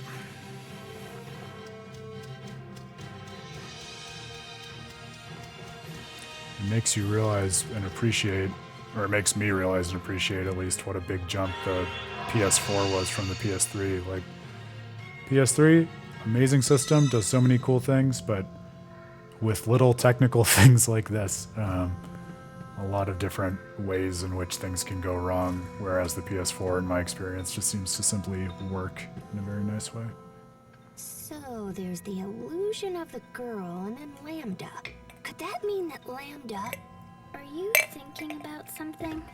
I'm wondering about this Lambda thing that was in the records. I'd like to know too. Maybe touching you will help us figure it out. Really? I guess we could try. Don't listen to her. She's lying, Sophie. Nothing so far. What are you doing? Oh, I'm touching me. She found a loophole There you to go. my logic. You knew that joke was going to come sooner or later.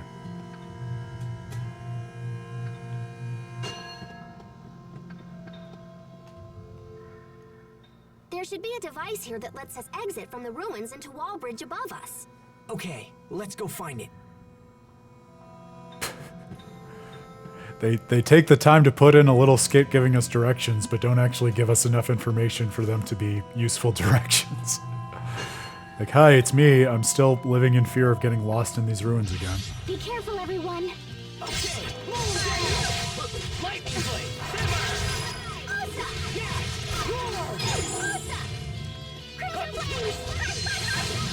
You won't live to regret this. Impressive.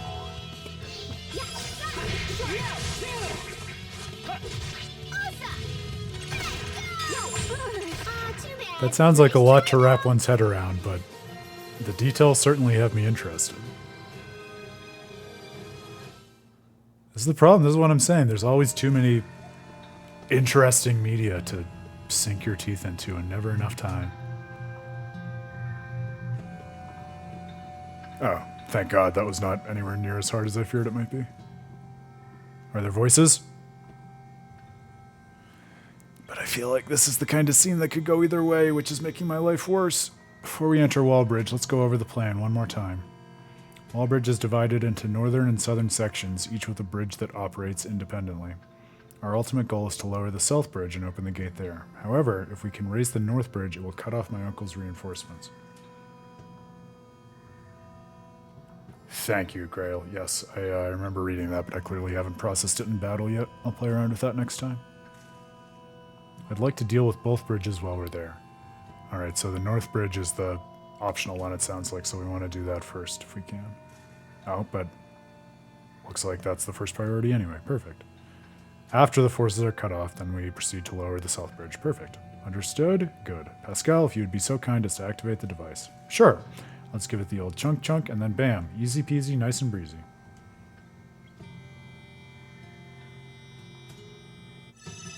More Soul Calibur love. I love it. Are we inside Wallbridge? Yes, and we're likely surrounded by my uncle's men, so we should move with purpose. Let's make for the mechanism that controls the north bridge. I think I probably tried to mess with this already, but I want to see if I can change the audio settings in here, if that might help. No, I was hoping there might be like a mono or a stereo setting to mess with, but that doesn't seem to be the case.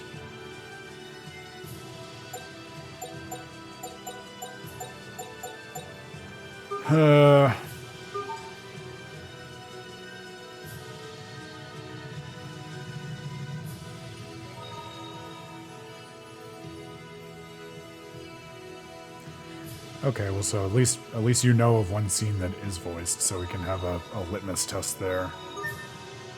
See, those scenes that we just heard, I feel like those are also ones that could go either way, so I don't know if it's worth going and messing with the audio settings again or not.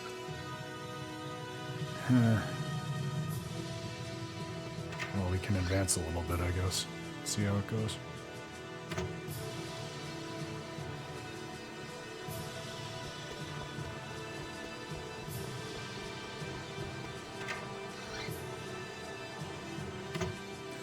Yeah, I think it's the kind of console that has only gotten more love and appreciation over time, especially in recent years.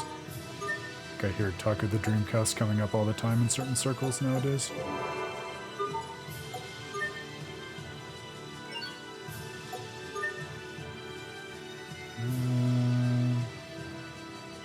Yeah, I'm okay with that.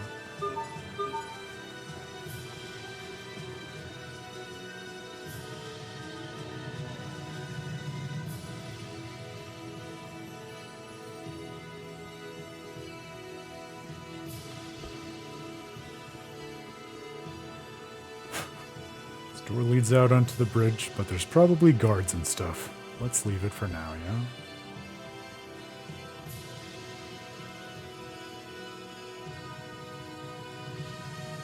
Yeah, there are so many stories of tech like that over the years, in gaming and more broadly, right? Like, just because it's brilliant or something that people love or should enjoy doesn't mean it's going to sell well, sadly. I can't lose.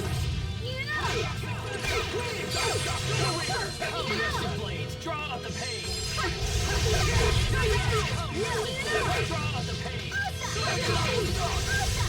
That is pretty cool. I like that in Flame. I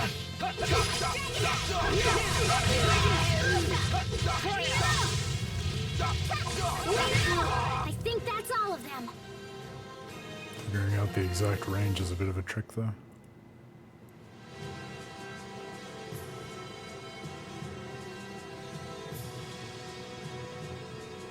Oh, crackers, it's locked. Nah, no biggie. We should raise the south gate last anyway.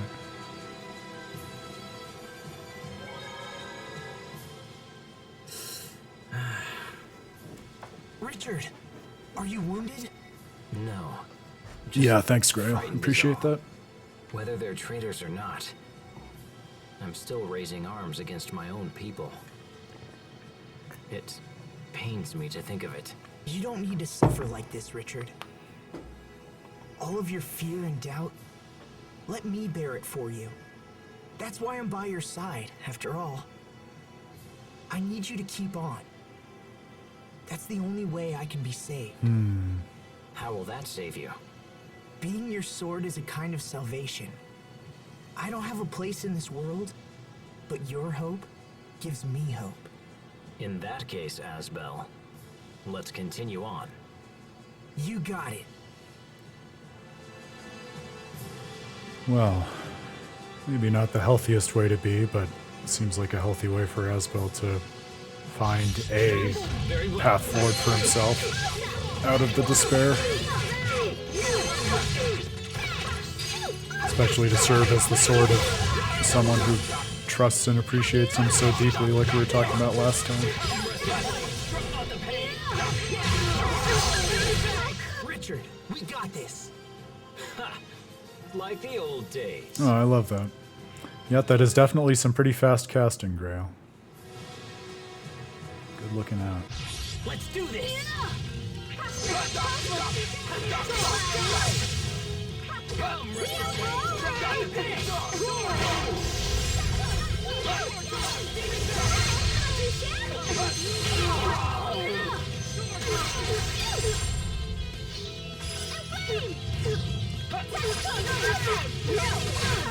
Over already?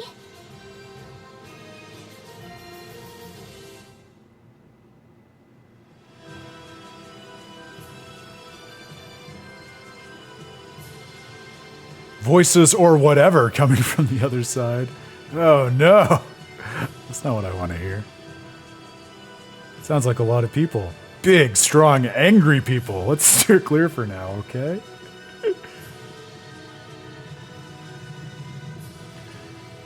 It's the exact same post, yeah. I didn't go to the DVD menu because it looked like the person who was mentioning that was talking about it as an issue specifically pertaining to a DVD, but we can check. While we're here, if everyone wants to bear with me, why don't we just check one more time and see if we can figure this out, just because I hate the idea of missing dialogue for everyone. I wasn't able to find the DVD menu when I was looking at it though, so I don't even know if that's a thing. I might just for now though go back to whatever the automatic settings were, because this seems to be just materially worse.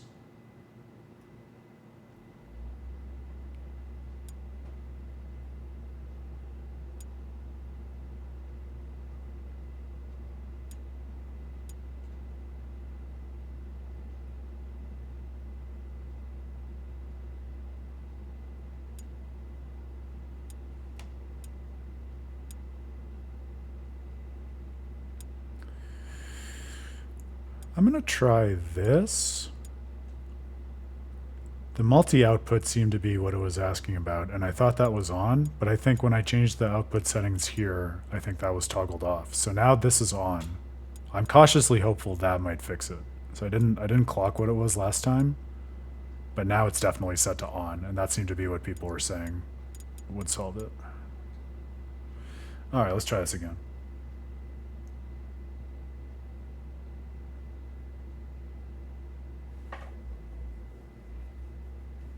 Well, that would be funny, but we were definitely on the automatic settings at the beginning, so that's part of why I'm so baffled about it, that it's such an issue.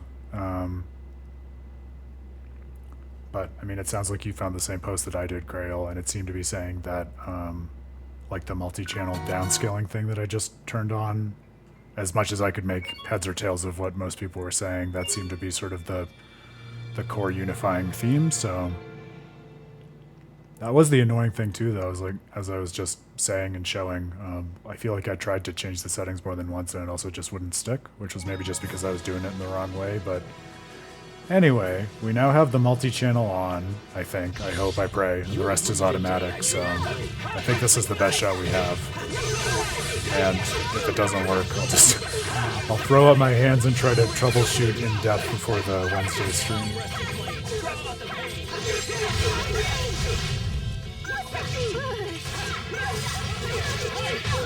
This is the sword that will reclaim the kingdom. We still have in-battle dialogue, so that's a good sign. Just give me a cutscene.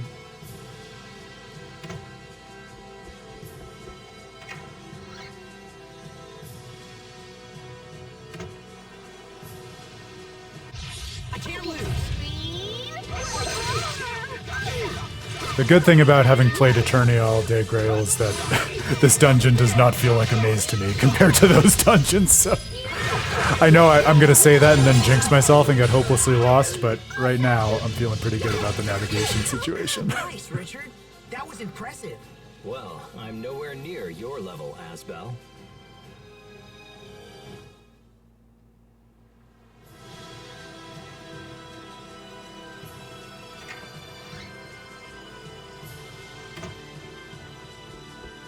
Main tower northwest, alright.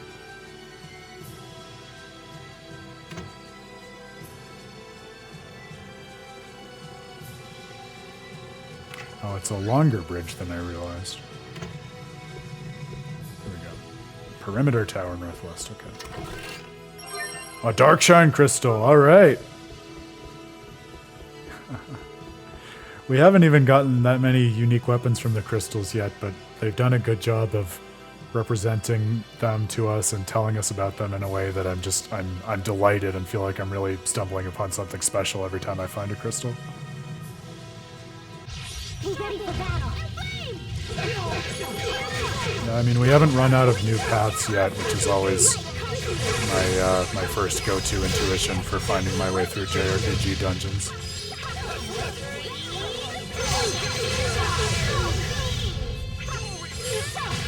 Over already?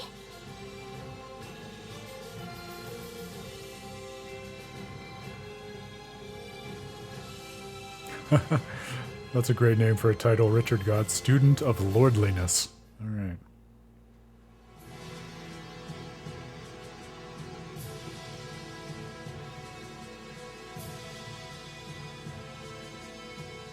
Oh! A lever! I love the look of that. A spellbook that provides 3% extra SP. May not sound like much, but it adds up. You don't have to convince me of that. I know how things add up in JRPGs. Stacking spellbooks on spellbooks on spellbooks. I love it. There, we got that. And lever. Oh, we don't need to use it now. Okay. My excitement for the lever was premature.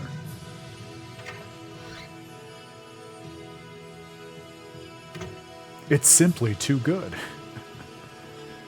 Okay, this is back to where we were before. Can we get up from here? Or was up the way we came over here?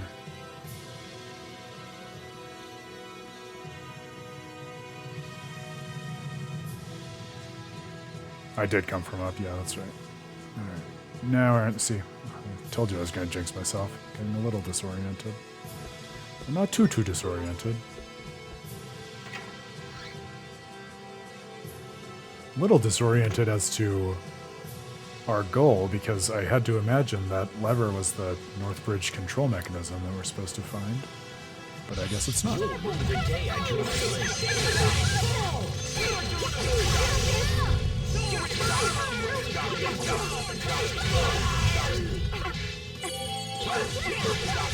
Just because you feel like it's harder to navigate than it ought to be.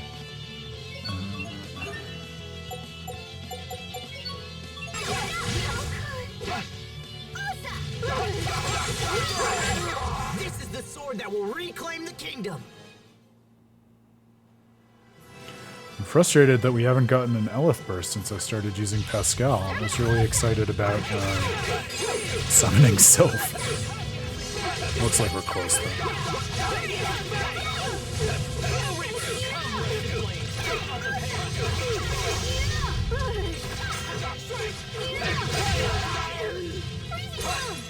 There we go. Whoa, that's awesome. I heard you like crab omelets, Sophie. Yes, crablets. I bet Richard gets to eat special royal crablets. Royal crablets? I'm afraid there's no such thing. Royal crablets. You wait, Sophie. Let's all calm down. I know we've seen it before, but it's simply too fun. All right, thanks, Grail. Well, let's see if we can make that happen then if we stay on the right side.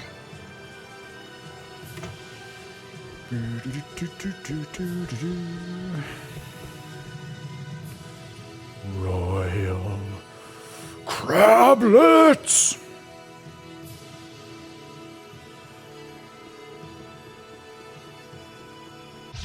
Not on the top level.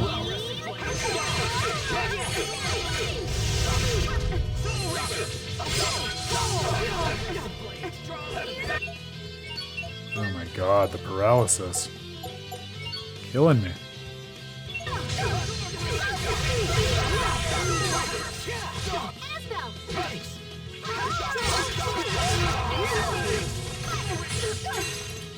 Oh no! This is the sword that will reclaim the kingdom.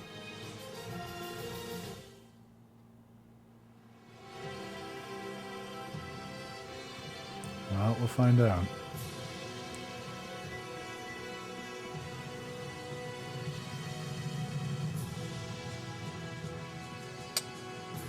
Long-range paralysis is actually my favorite. Yeah, it's so much more fun than short-range attacks that paralyze you. Ugh.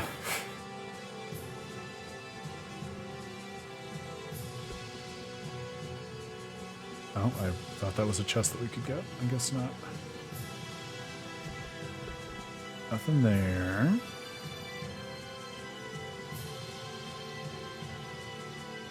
The turtles. I like that. That seems like progress.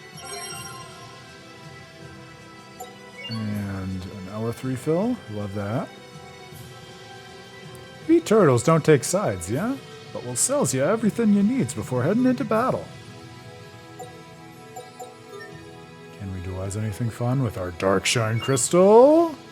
Ooh, steel saber. Wow, if I can speak. Fame and faith. I love that.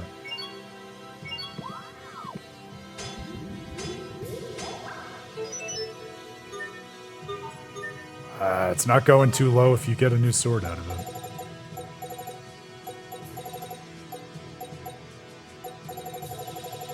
See, I'm also gauging everything relative to stuff we've been through together, like the Heavenly Step, and compared to that, like I'm not even modestly frustrated by Wallbridge yet.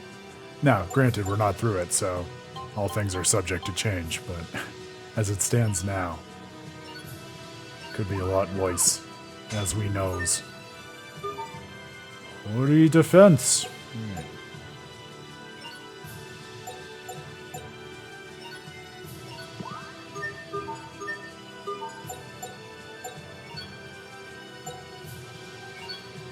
Perfect. Ah, but now we're poor.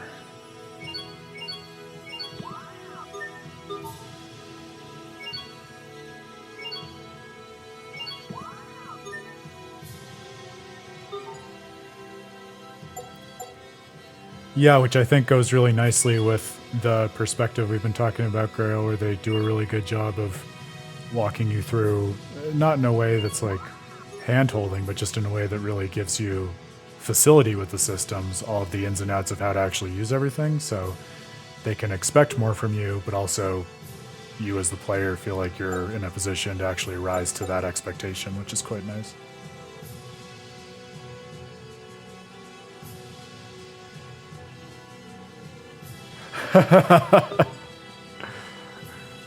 Is the deep lore here just that Tales of Graces is somehow one elaborate Muse reference all the way through. Because I could jam with that.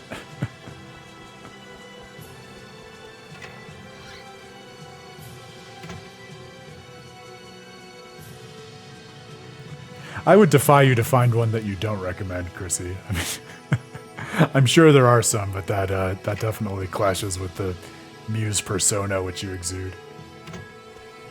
Speaking of persona, I guess.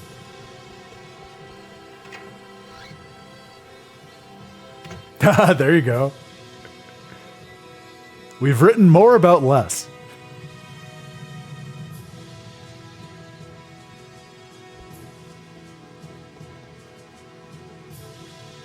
Can't get out that way.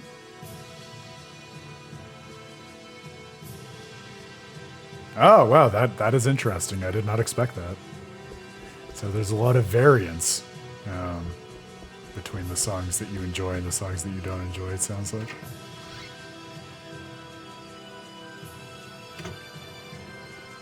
Okay.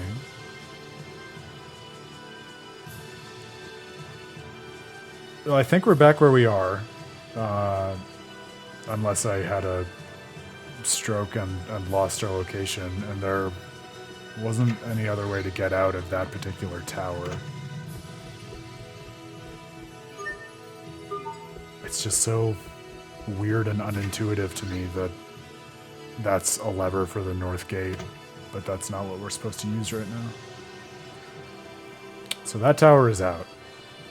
We fished that out. I don't know if I tried going down in this tower yet.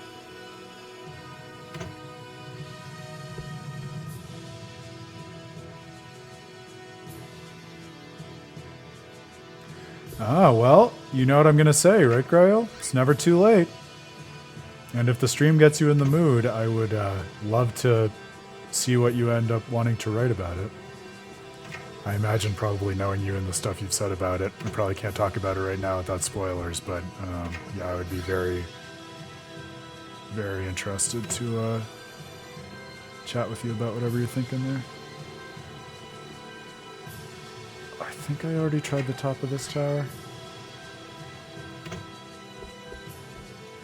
That's all right. I mean, it's a bunch of side-by-side towers, right? So it's, in my head, it's much more confusing to see like dungeons with a million different piecemeal locations, and you can't tell the way it's overall structured based on where you are in it.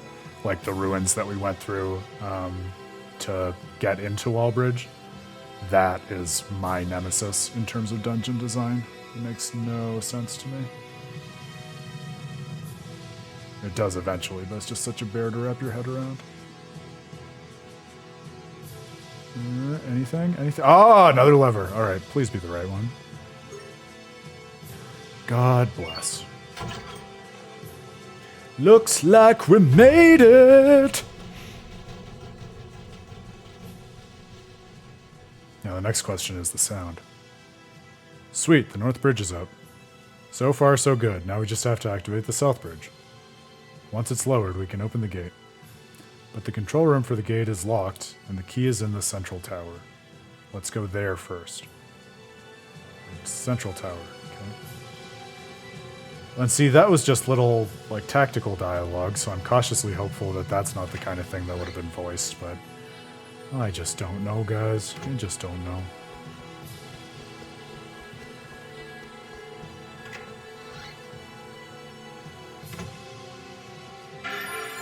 "300-year-old barrel." Wow. Ew, this barrel totally reeks of mold. It's probably hundreds of years old. Speaking of ancient things, the knights seem to have merged with my uncle's forces. Wait, what? When the first stage of Windor's emergency defense measures are ordered, control of the armies passes to the Knight Command. Oh, I get it. Wait, no I don't. So what's going on now? In short, the entirety of Windor's military is preparing to engage me in all-out war. It's been hundreds of years since we raised a force of that size. Asbel, will you fight? I'd be lying if I said I wasn't afraid. But it's not enough to hold me back from what I believe in. There's nothing to worry about, Richard. I will fight by your side. I'm relying on you.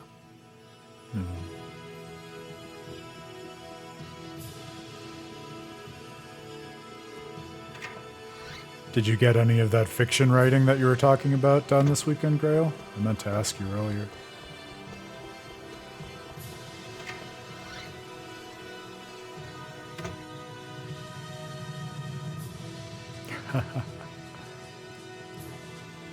They got a heartwarming vibe.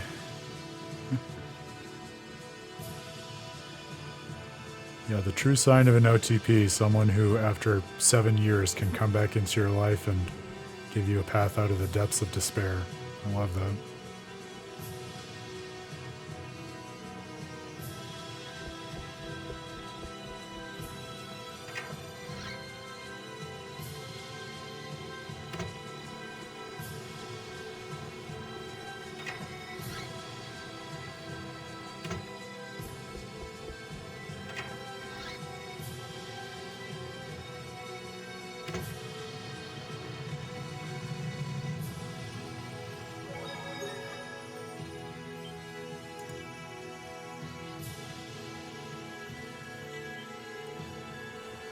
Alright, now I think we're aiming at the, is it the lever that we found before? Is it that one that we're going back to? Although that looked like the central tower over there, so maybe that's where we're trying to get to.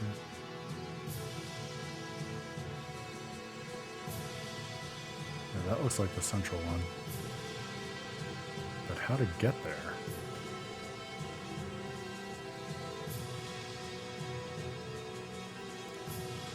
Adding more to chapter 1 based on what you've then done in chapter 2.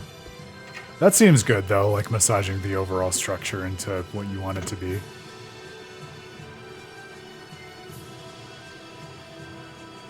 Yeah, so...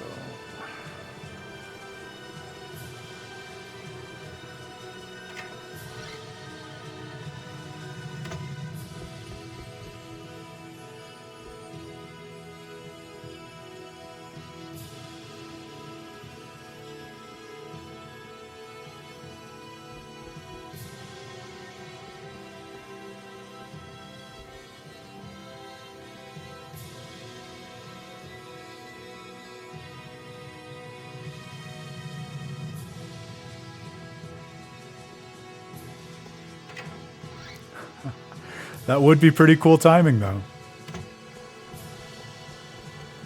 Sometimes a plan does just come together. Telling you, that's what it's all about. The real-life JRPG party working on their various enterprises together. It has a nice way of blending.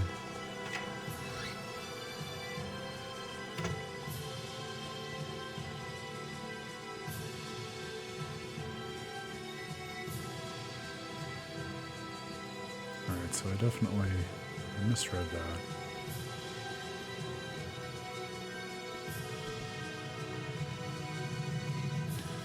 I think that's the kind of thing where different people have very different sensibilities in terms of how much or how little description they want to.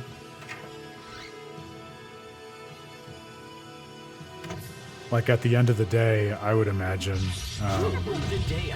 you really want to just have a sense of like the kind of world and style you're trying to represent and be consistent and true to that. And then, you know, you'll find the readers who resonate with that. You're not going to be able to please everyone's mode of engagement with the world. That was your best? I liked that. Asbel learned Frostbreaker, alright. New art for Asbel.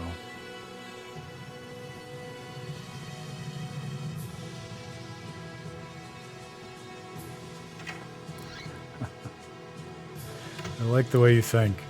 Yeah, I think I tend to be the same way. You know, if you like if you have too much detail for everything, it's harder, or it can be harder for the reader to pick out really what's salient and important to pay attention to.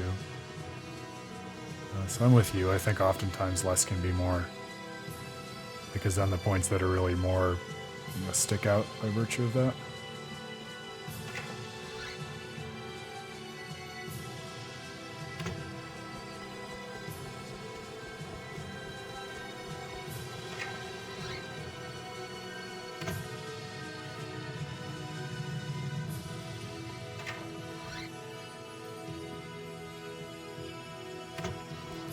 I would say my level of frustration with the dungeon has elevated from non-existent to modest. I'm now getting modestly frustrated by just trying to find the central tower here.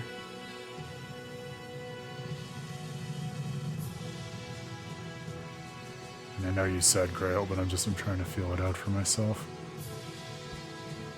Which is where the frustration is coming from, obviously.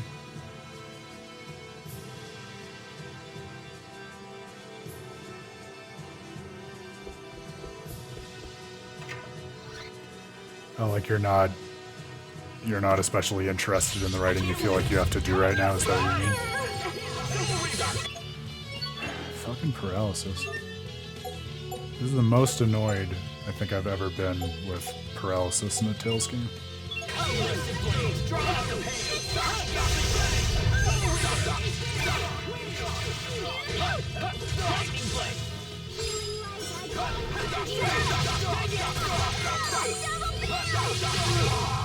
That's satisfying. Richard, you're hurt.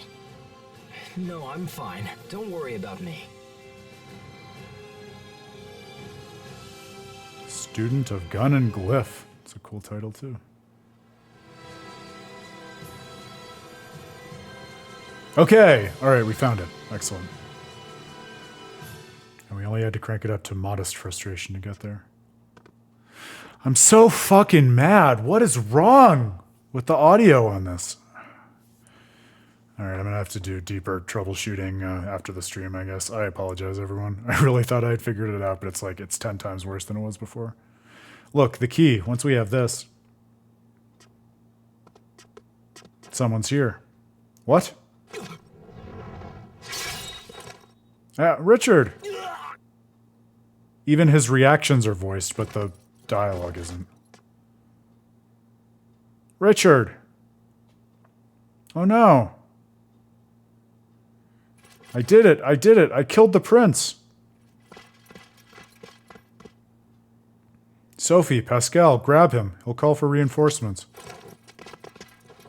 I don't know. Come on, just hang in there. Stay with me. But the dialogue in the head still works. Huh?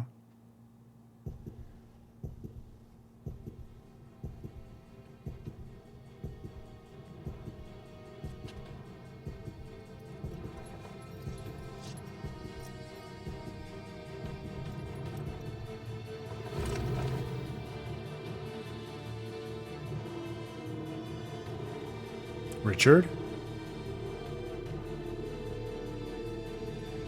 What the hell?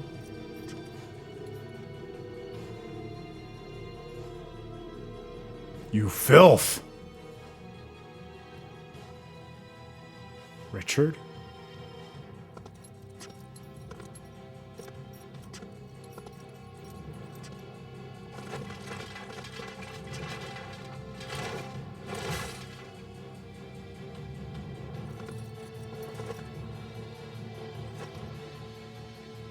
How dare you? You filthy scum!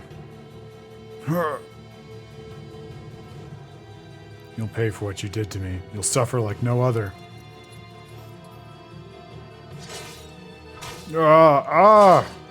Richard, stop. That's enough. It's not enough. It'll never be enough. It's nothing compared to the pain that I feel.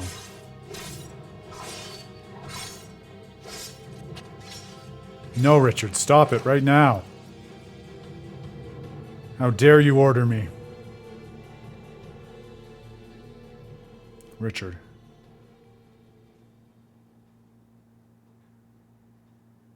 What?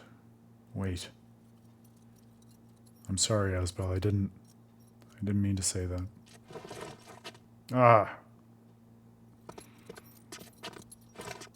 Are you okay? Is it your chest?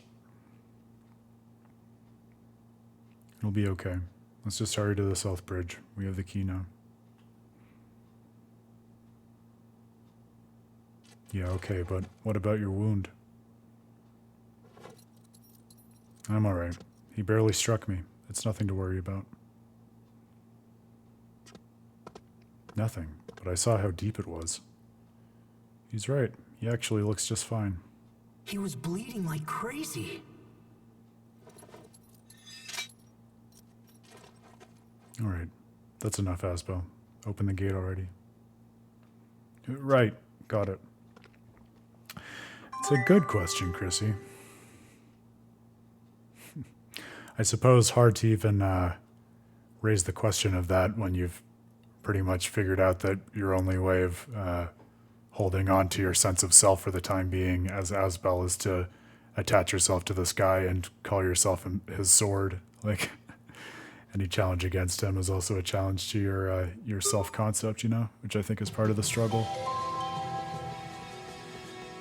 Yeah, I'm sorry, guys. Honestly, like, this is really, this is frustrating me. I'm not sure what to do. I think I might find a save point and see if we can at least get it back to the settings that it was before the stream, because that was better. And if it persists, I might just honestly call it for the night and see if I can troubleshoot it and just get ready for a better situation on Wednesday, because this is pretty much unplayable. I recognize that, and I'm more frustrated by that than the structure of the dungeon.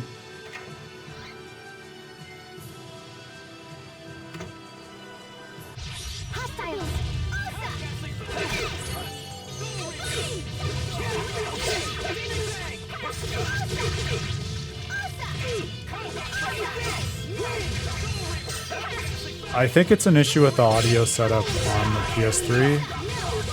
So I think it's just an issue with the underlying settings, which I thought I had fixed, but I think my attempt to do an easy fix just evidently made it worse. So I imagine it's something that can be fixed. I'm not sure exactly what the fix is.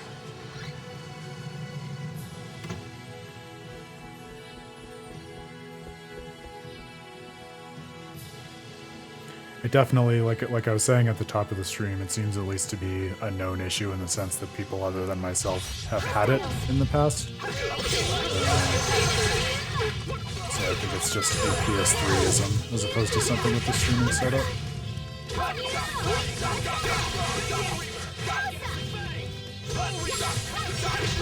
This is the sword that will reclaim the kingdom.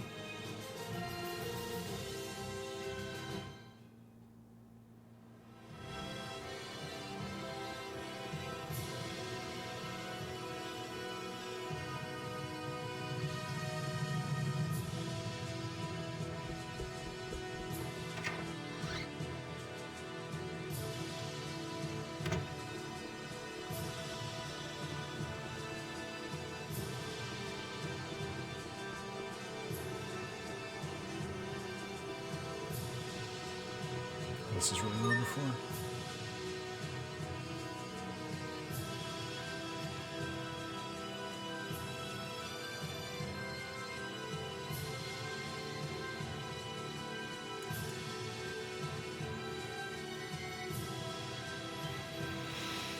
All right, well, I'm going to try to fix the audio one more time. And yes, I'm just going to go back to straight auto settings in hopes that, well, we might have some of the same issue like we did before, since it was on auto before.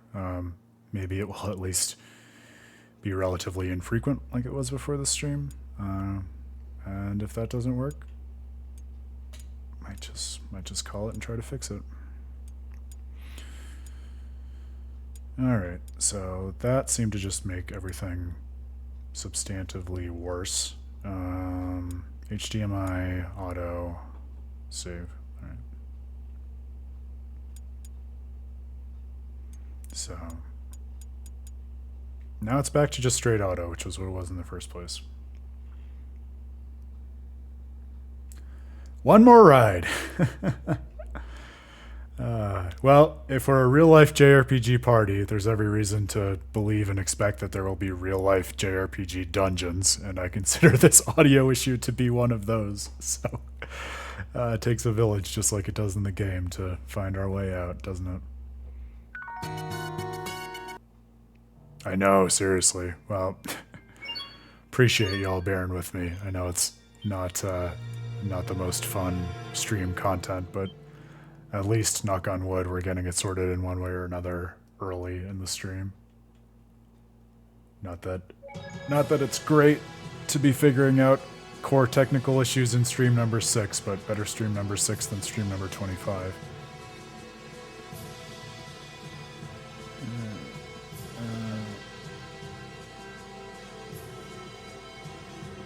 But raising the self gate is what we're doing now, right? Yeah, we just need to find the control mechanism. Okay.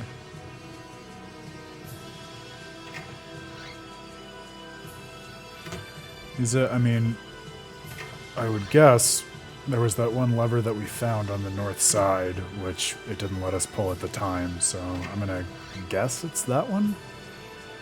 That seems like a good bet. I think it was all the way on the perimeter tower.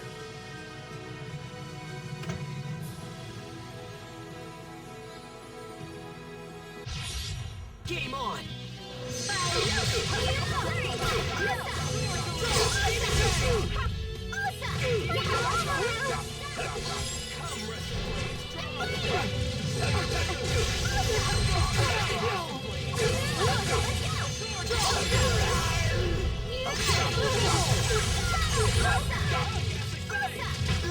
Never! Never!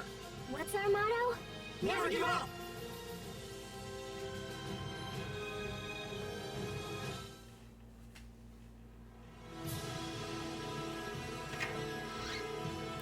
Just because of how nuts he goes, Grail, is that what you mean?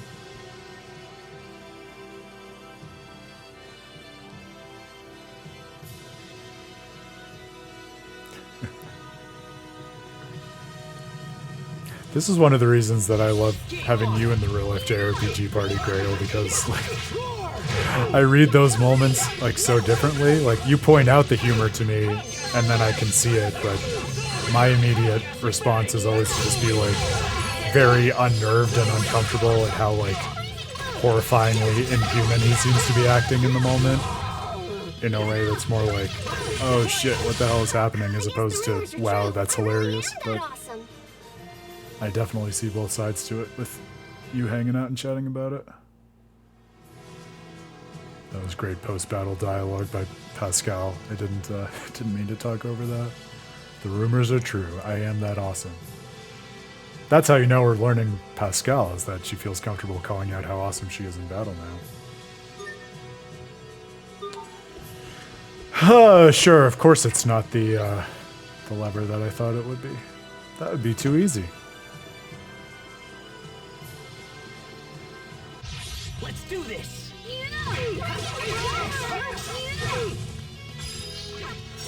What is this? That's what I'm saying. I love that perspective. Like being able to see the comedic aspect of anything is a really special and valuable way of engaging with the world, I think.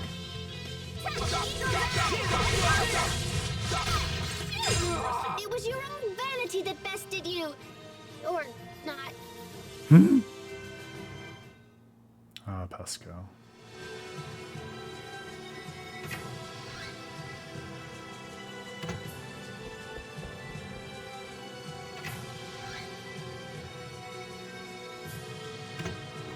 Enemies? Very well.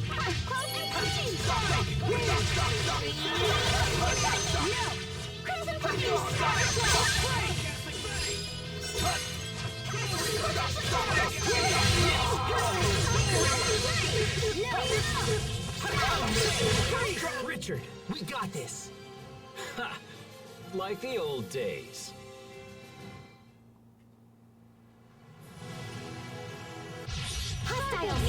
One right after the other. As Kratos would say in Tales of Symphonia.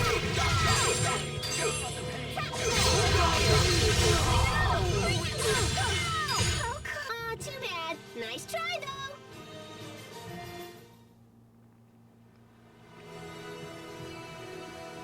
Pascal's getting all the finishing blows right now. I love it.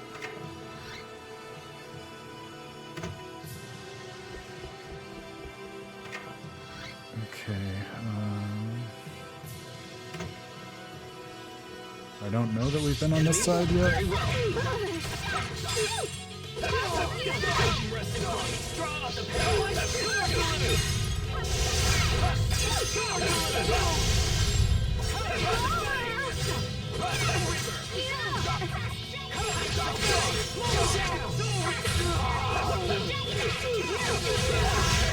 This is the sword that will reclaim the kingdom. Reassuring to know it's on the southern side at least. That was my hope, but in a place like this, it's not a safe bet. So yeah, it seems like we probably need to go down and get down to that tower, would be my guess. Well, that we can do.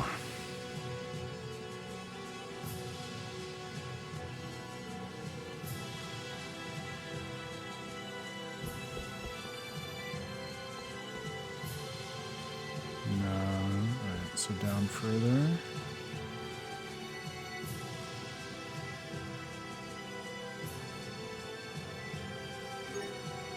Boy, yeah, those were the days, weren't they, Doug?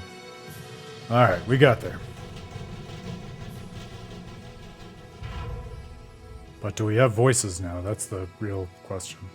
Oh, this might not be voiced. Alright, the South Bridge is down. That was such a throwaway line of dialogue. I'm cautiously hopeful, you're probably still more hopeful than I should be, that we might have fixed it. Or at least that that's not evidence against having fixed it.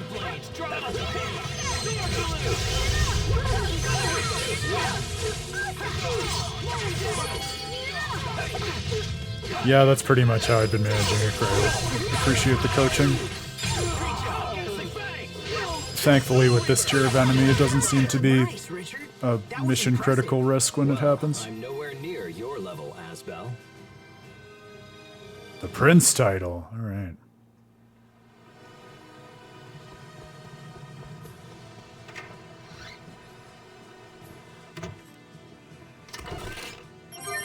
Apple Joe. I really had it in my head there'd be something more interesting in a chest that's so far out of the way.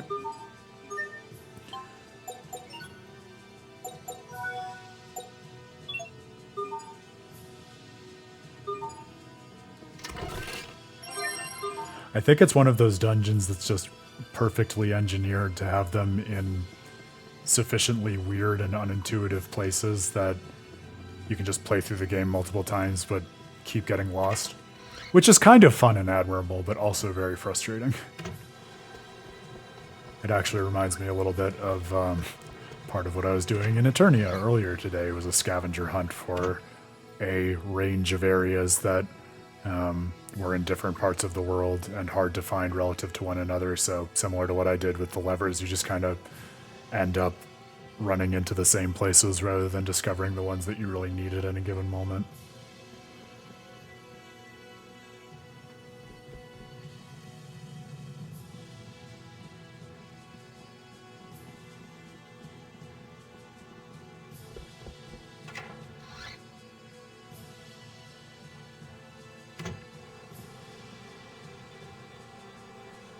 So now when we go back to the last lever? Is that the last lever? Yes. Yes, I have, Grail. I guess I can tell you this because you will know what I mean, but this is hardly a spoiler because basically every one of these games has some kind of trial. I am working through the trials right now. That's where I'm at.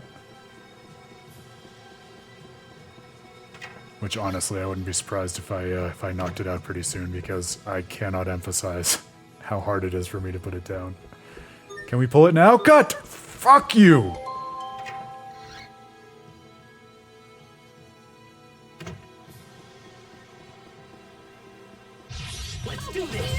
So is there another lever on the southern side? Do you understand, like, at least the logic of where we're supposed to be going next, Grail? I'm gradually getting to appreciate from the inside your frustration with with this place. All right. Back to the south. Oh, goddamn. I went north prematurely. Okay.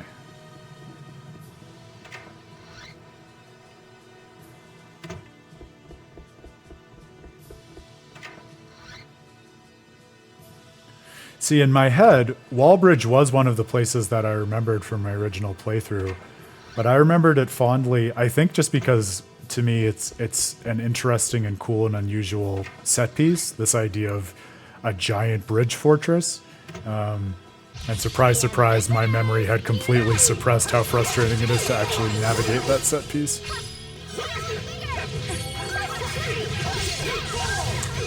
It really do be like that, it seems. Yeah, we'll get there. It might take the rest of the stream, but we'll get there. Reclaim the kingdom. This will be forever known as the silent Wallbridge stream between the nav issues and the audio issues.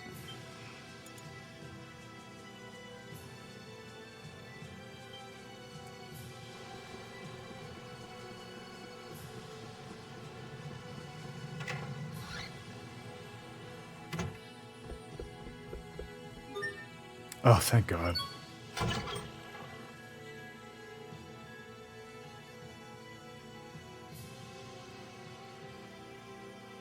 Oh, I see, because there's a bridge that had to be lowered, but also a gate that had to be opened, so it was a two-step. Got it.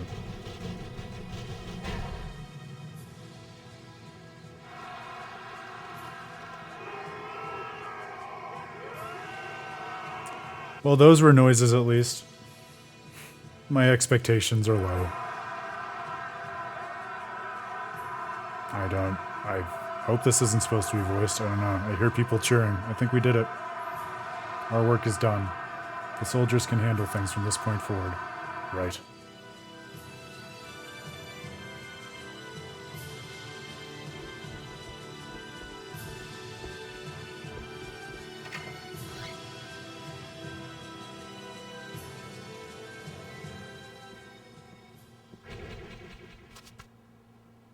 Ah, what was that?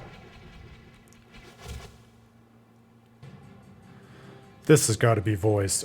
So see, I set it to the automatic settings, and here we are. All right. Well, I'm sorry, everyone. We can watch through this, and then I'll just call it. This is like pulling teeth, and I know it's not great for you either. So we'll go through this, and then I'll do a deeper troubleshoot before Wednesday. I know that, Blade. I thought I taught you to maintain your guard until the battle is finished. Captain Malik. Using a small team to infiltrate the fortress and open the gate was an excellent strategy, but your endgame was weak. If I defeat you here, the tide of battle turns to me. Wouldn't you agree, Your Highness? You would threaten me, even knowing who I am? The knights have sided with the new king, thus this is my job. I've sworn to defend Prince Richard against all who will oppose him. Even you, Captain. So be it, Asbel. Grant me no quarter, for you shall receive none. I'm a poor substitute for Jameson Price, so I apologize to all of you, my friends. Can't be screwing around this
Yeah, I may actually turn up the difficulty for the next stream also, because not to counter chickens before they hatch, but this seems to have gone much easier than I expected. Yeah. Oh, Captain Malik, I'm sorry. We chose different sides, man. The slow ailment slows both your movement and your CC recovery rate. Stop it from infecting you by equipping a slow charm.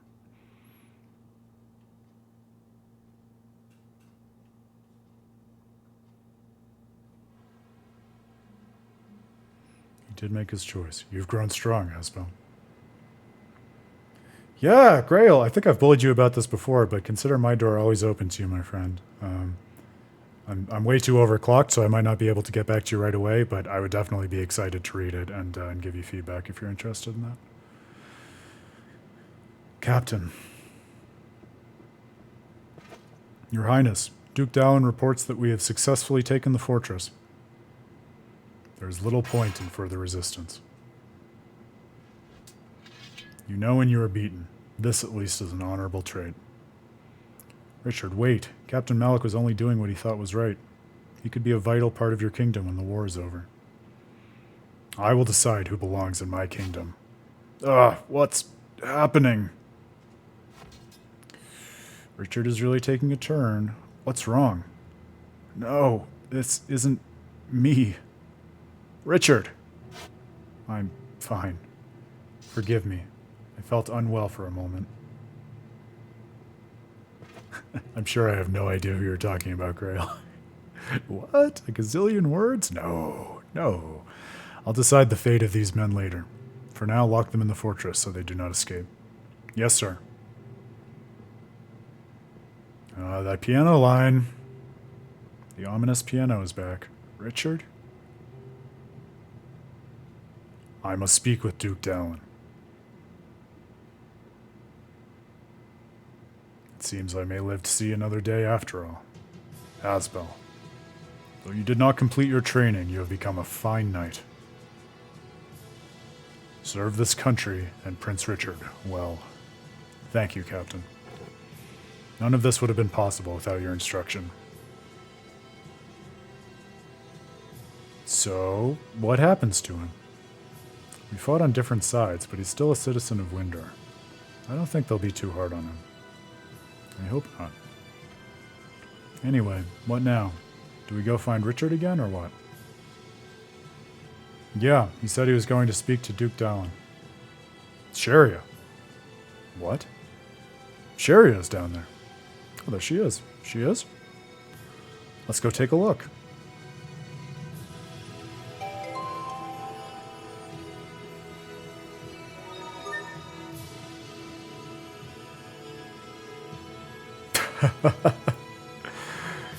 Well, that says everything it has to, doesn't it, Grail?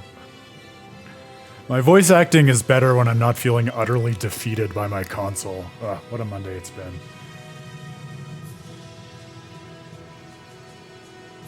Alright, my friends. Well, I apologize for a nutty Monday stream between navigating our way through Wallbridge and these insane audio issues. I wish I could better explain it. I wish I had a better AV background to be able to better manage it on the fly. I would think it had to do with the new splitter and converter I was using, except that's what I was using on Friday too, and the issues were nowhere near this bad. So I think it is just something to do with the PS3's internal settings. I'm not going to put anyone else through 35 extra minutes of that because it's so antithetical to the way in which the game should be experienced. So I will take the troubleshooting time to figure it out one way or another between now and Wednesday. So hopefully I'll be able to figure out a solution that at least brings us back to where we were. If not, I'll update everyone, but I imagine just tinkering around with it and screaming at it for a few hours off stream will help me to figure out at least some other solution. It's been a pleasure, as always. I hope you think well and game well. We're going to have a great week, and rest assured, these won't be issues for Beyond the Dawn, because that will be on the PS5, which is much better designed for streaming from the ground up, whereas the PS3 was largely designed to prevent things like streaming. So I guess we shouldn't be surprised that at least some of these issues are arising. That was definitely a meaningful and challenging story to get through anyways, and I'm sorry. Definitely check out those streams on YouTube because we missed some key voicing, but not all seems to be well with Richard, to paraphrase another royalty revenge and treason plot. Something is rotten in the state of Denmark, so I'm sure we'll figure out more of what's going on behind the scenes in the future streams, including Wednesday, same time, 7 p.m. Eastern. Be here, hopefully with a better setup. Yeah, appreciate you, everyone. Thanks for bearing with a challenging stream, but I'm sure it'll be better on Wednesday. That's right. Ultima! He will pay. He knows I'm saying things against him in favor of Tales of Arise versus Final Fantasy 16 in this piece I'm working on. And he's out to get me as a result of it. That's the best segue I have. So stay tuned for that. Stay tuned for great Tales of Arise stuff coming around the bend. I'll see you again in a couple days, all right? Till then, be good to yourselves. Enjoy some good gaming and literature. I'll see you again soon. I'm Aaron Suduko, founder of With the Terrible Fate. Thanks, everybody.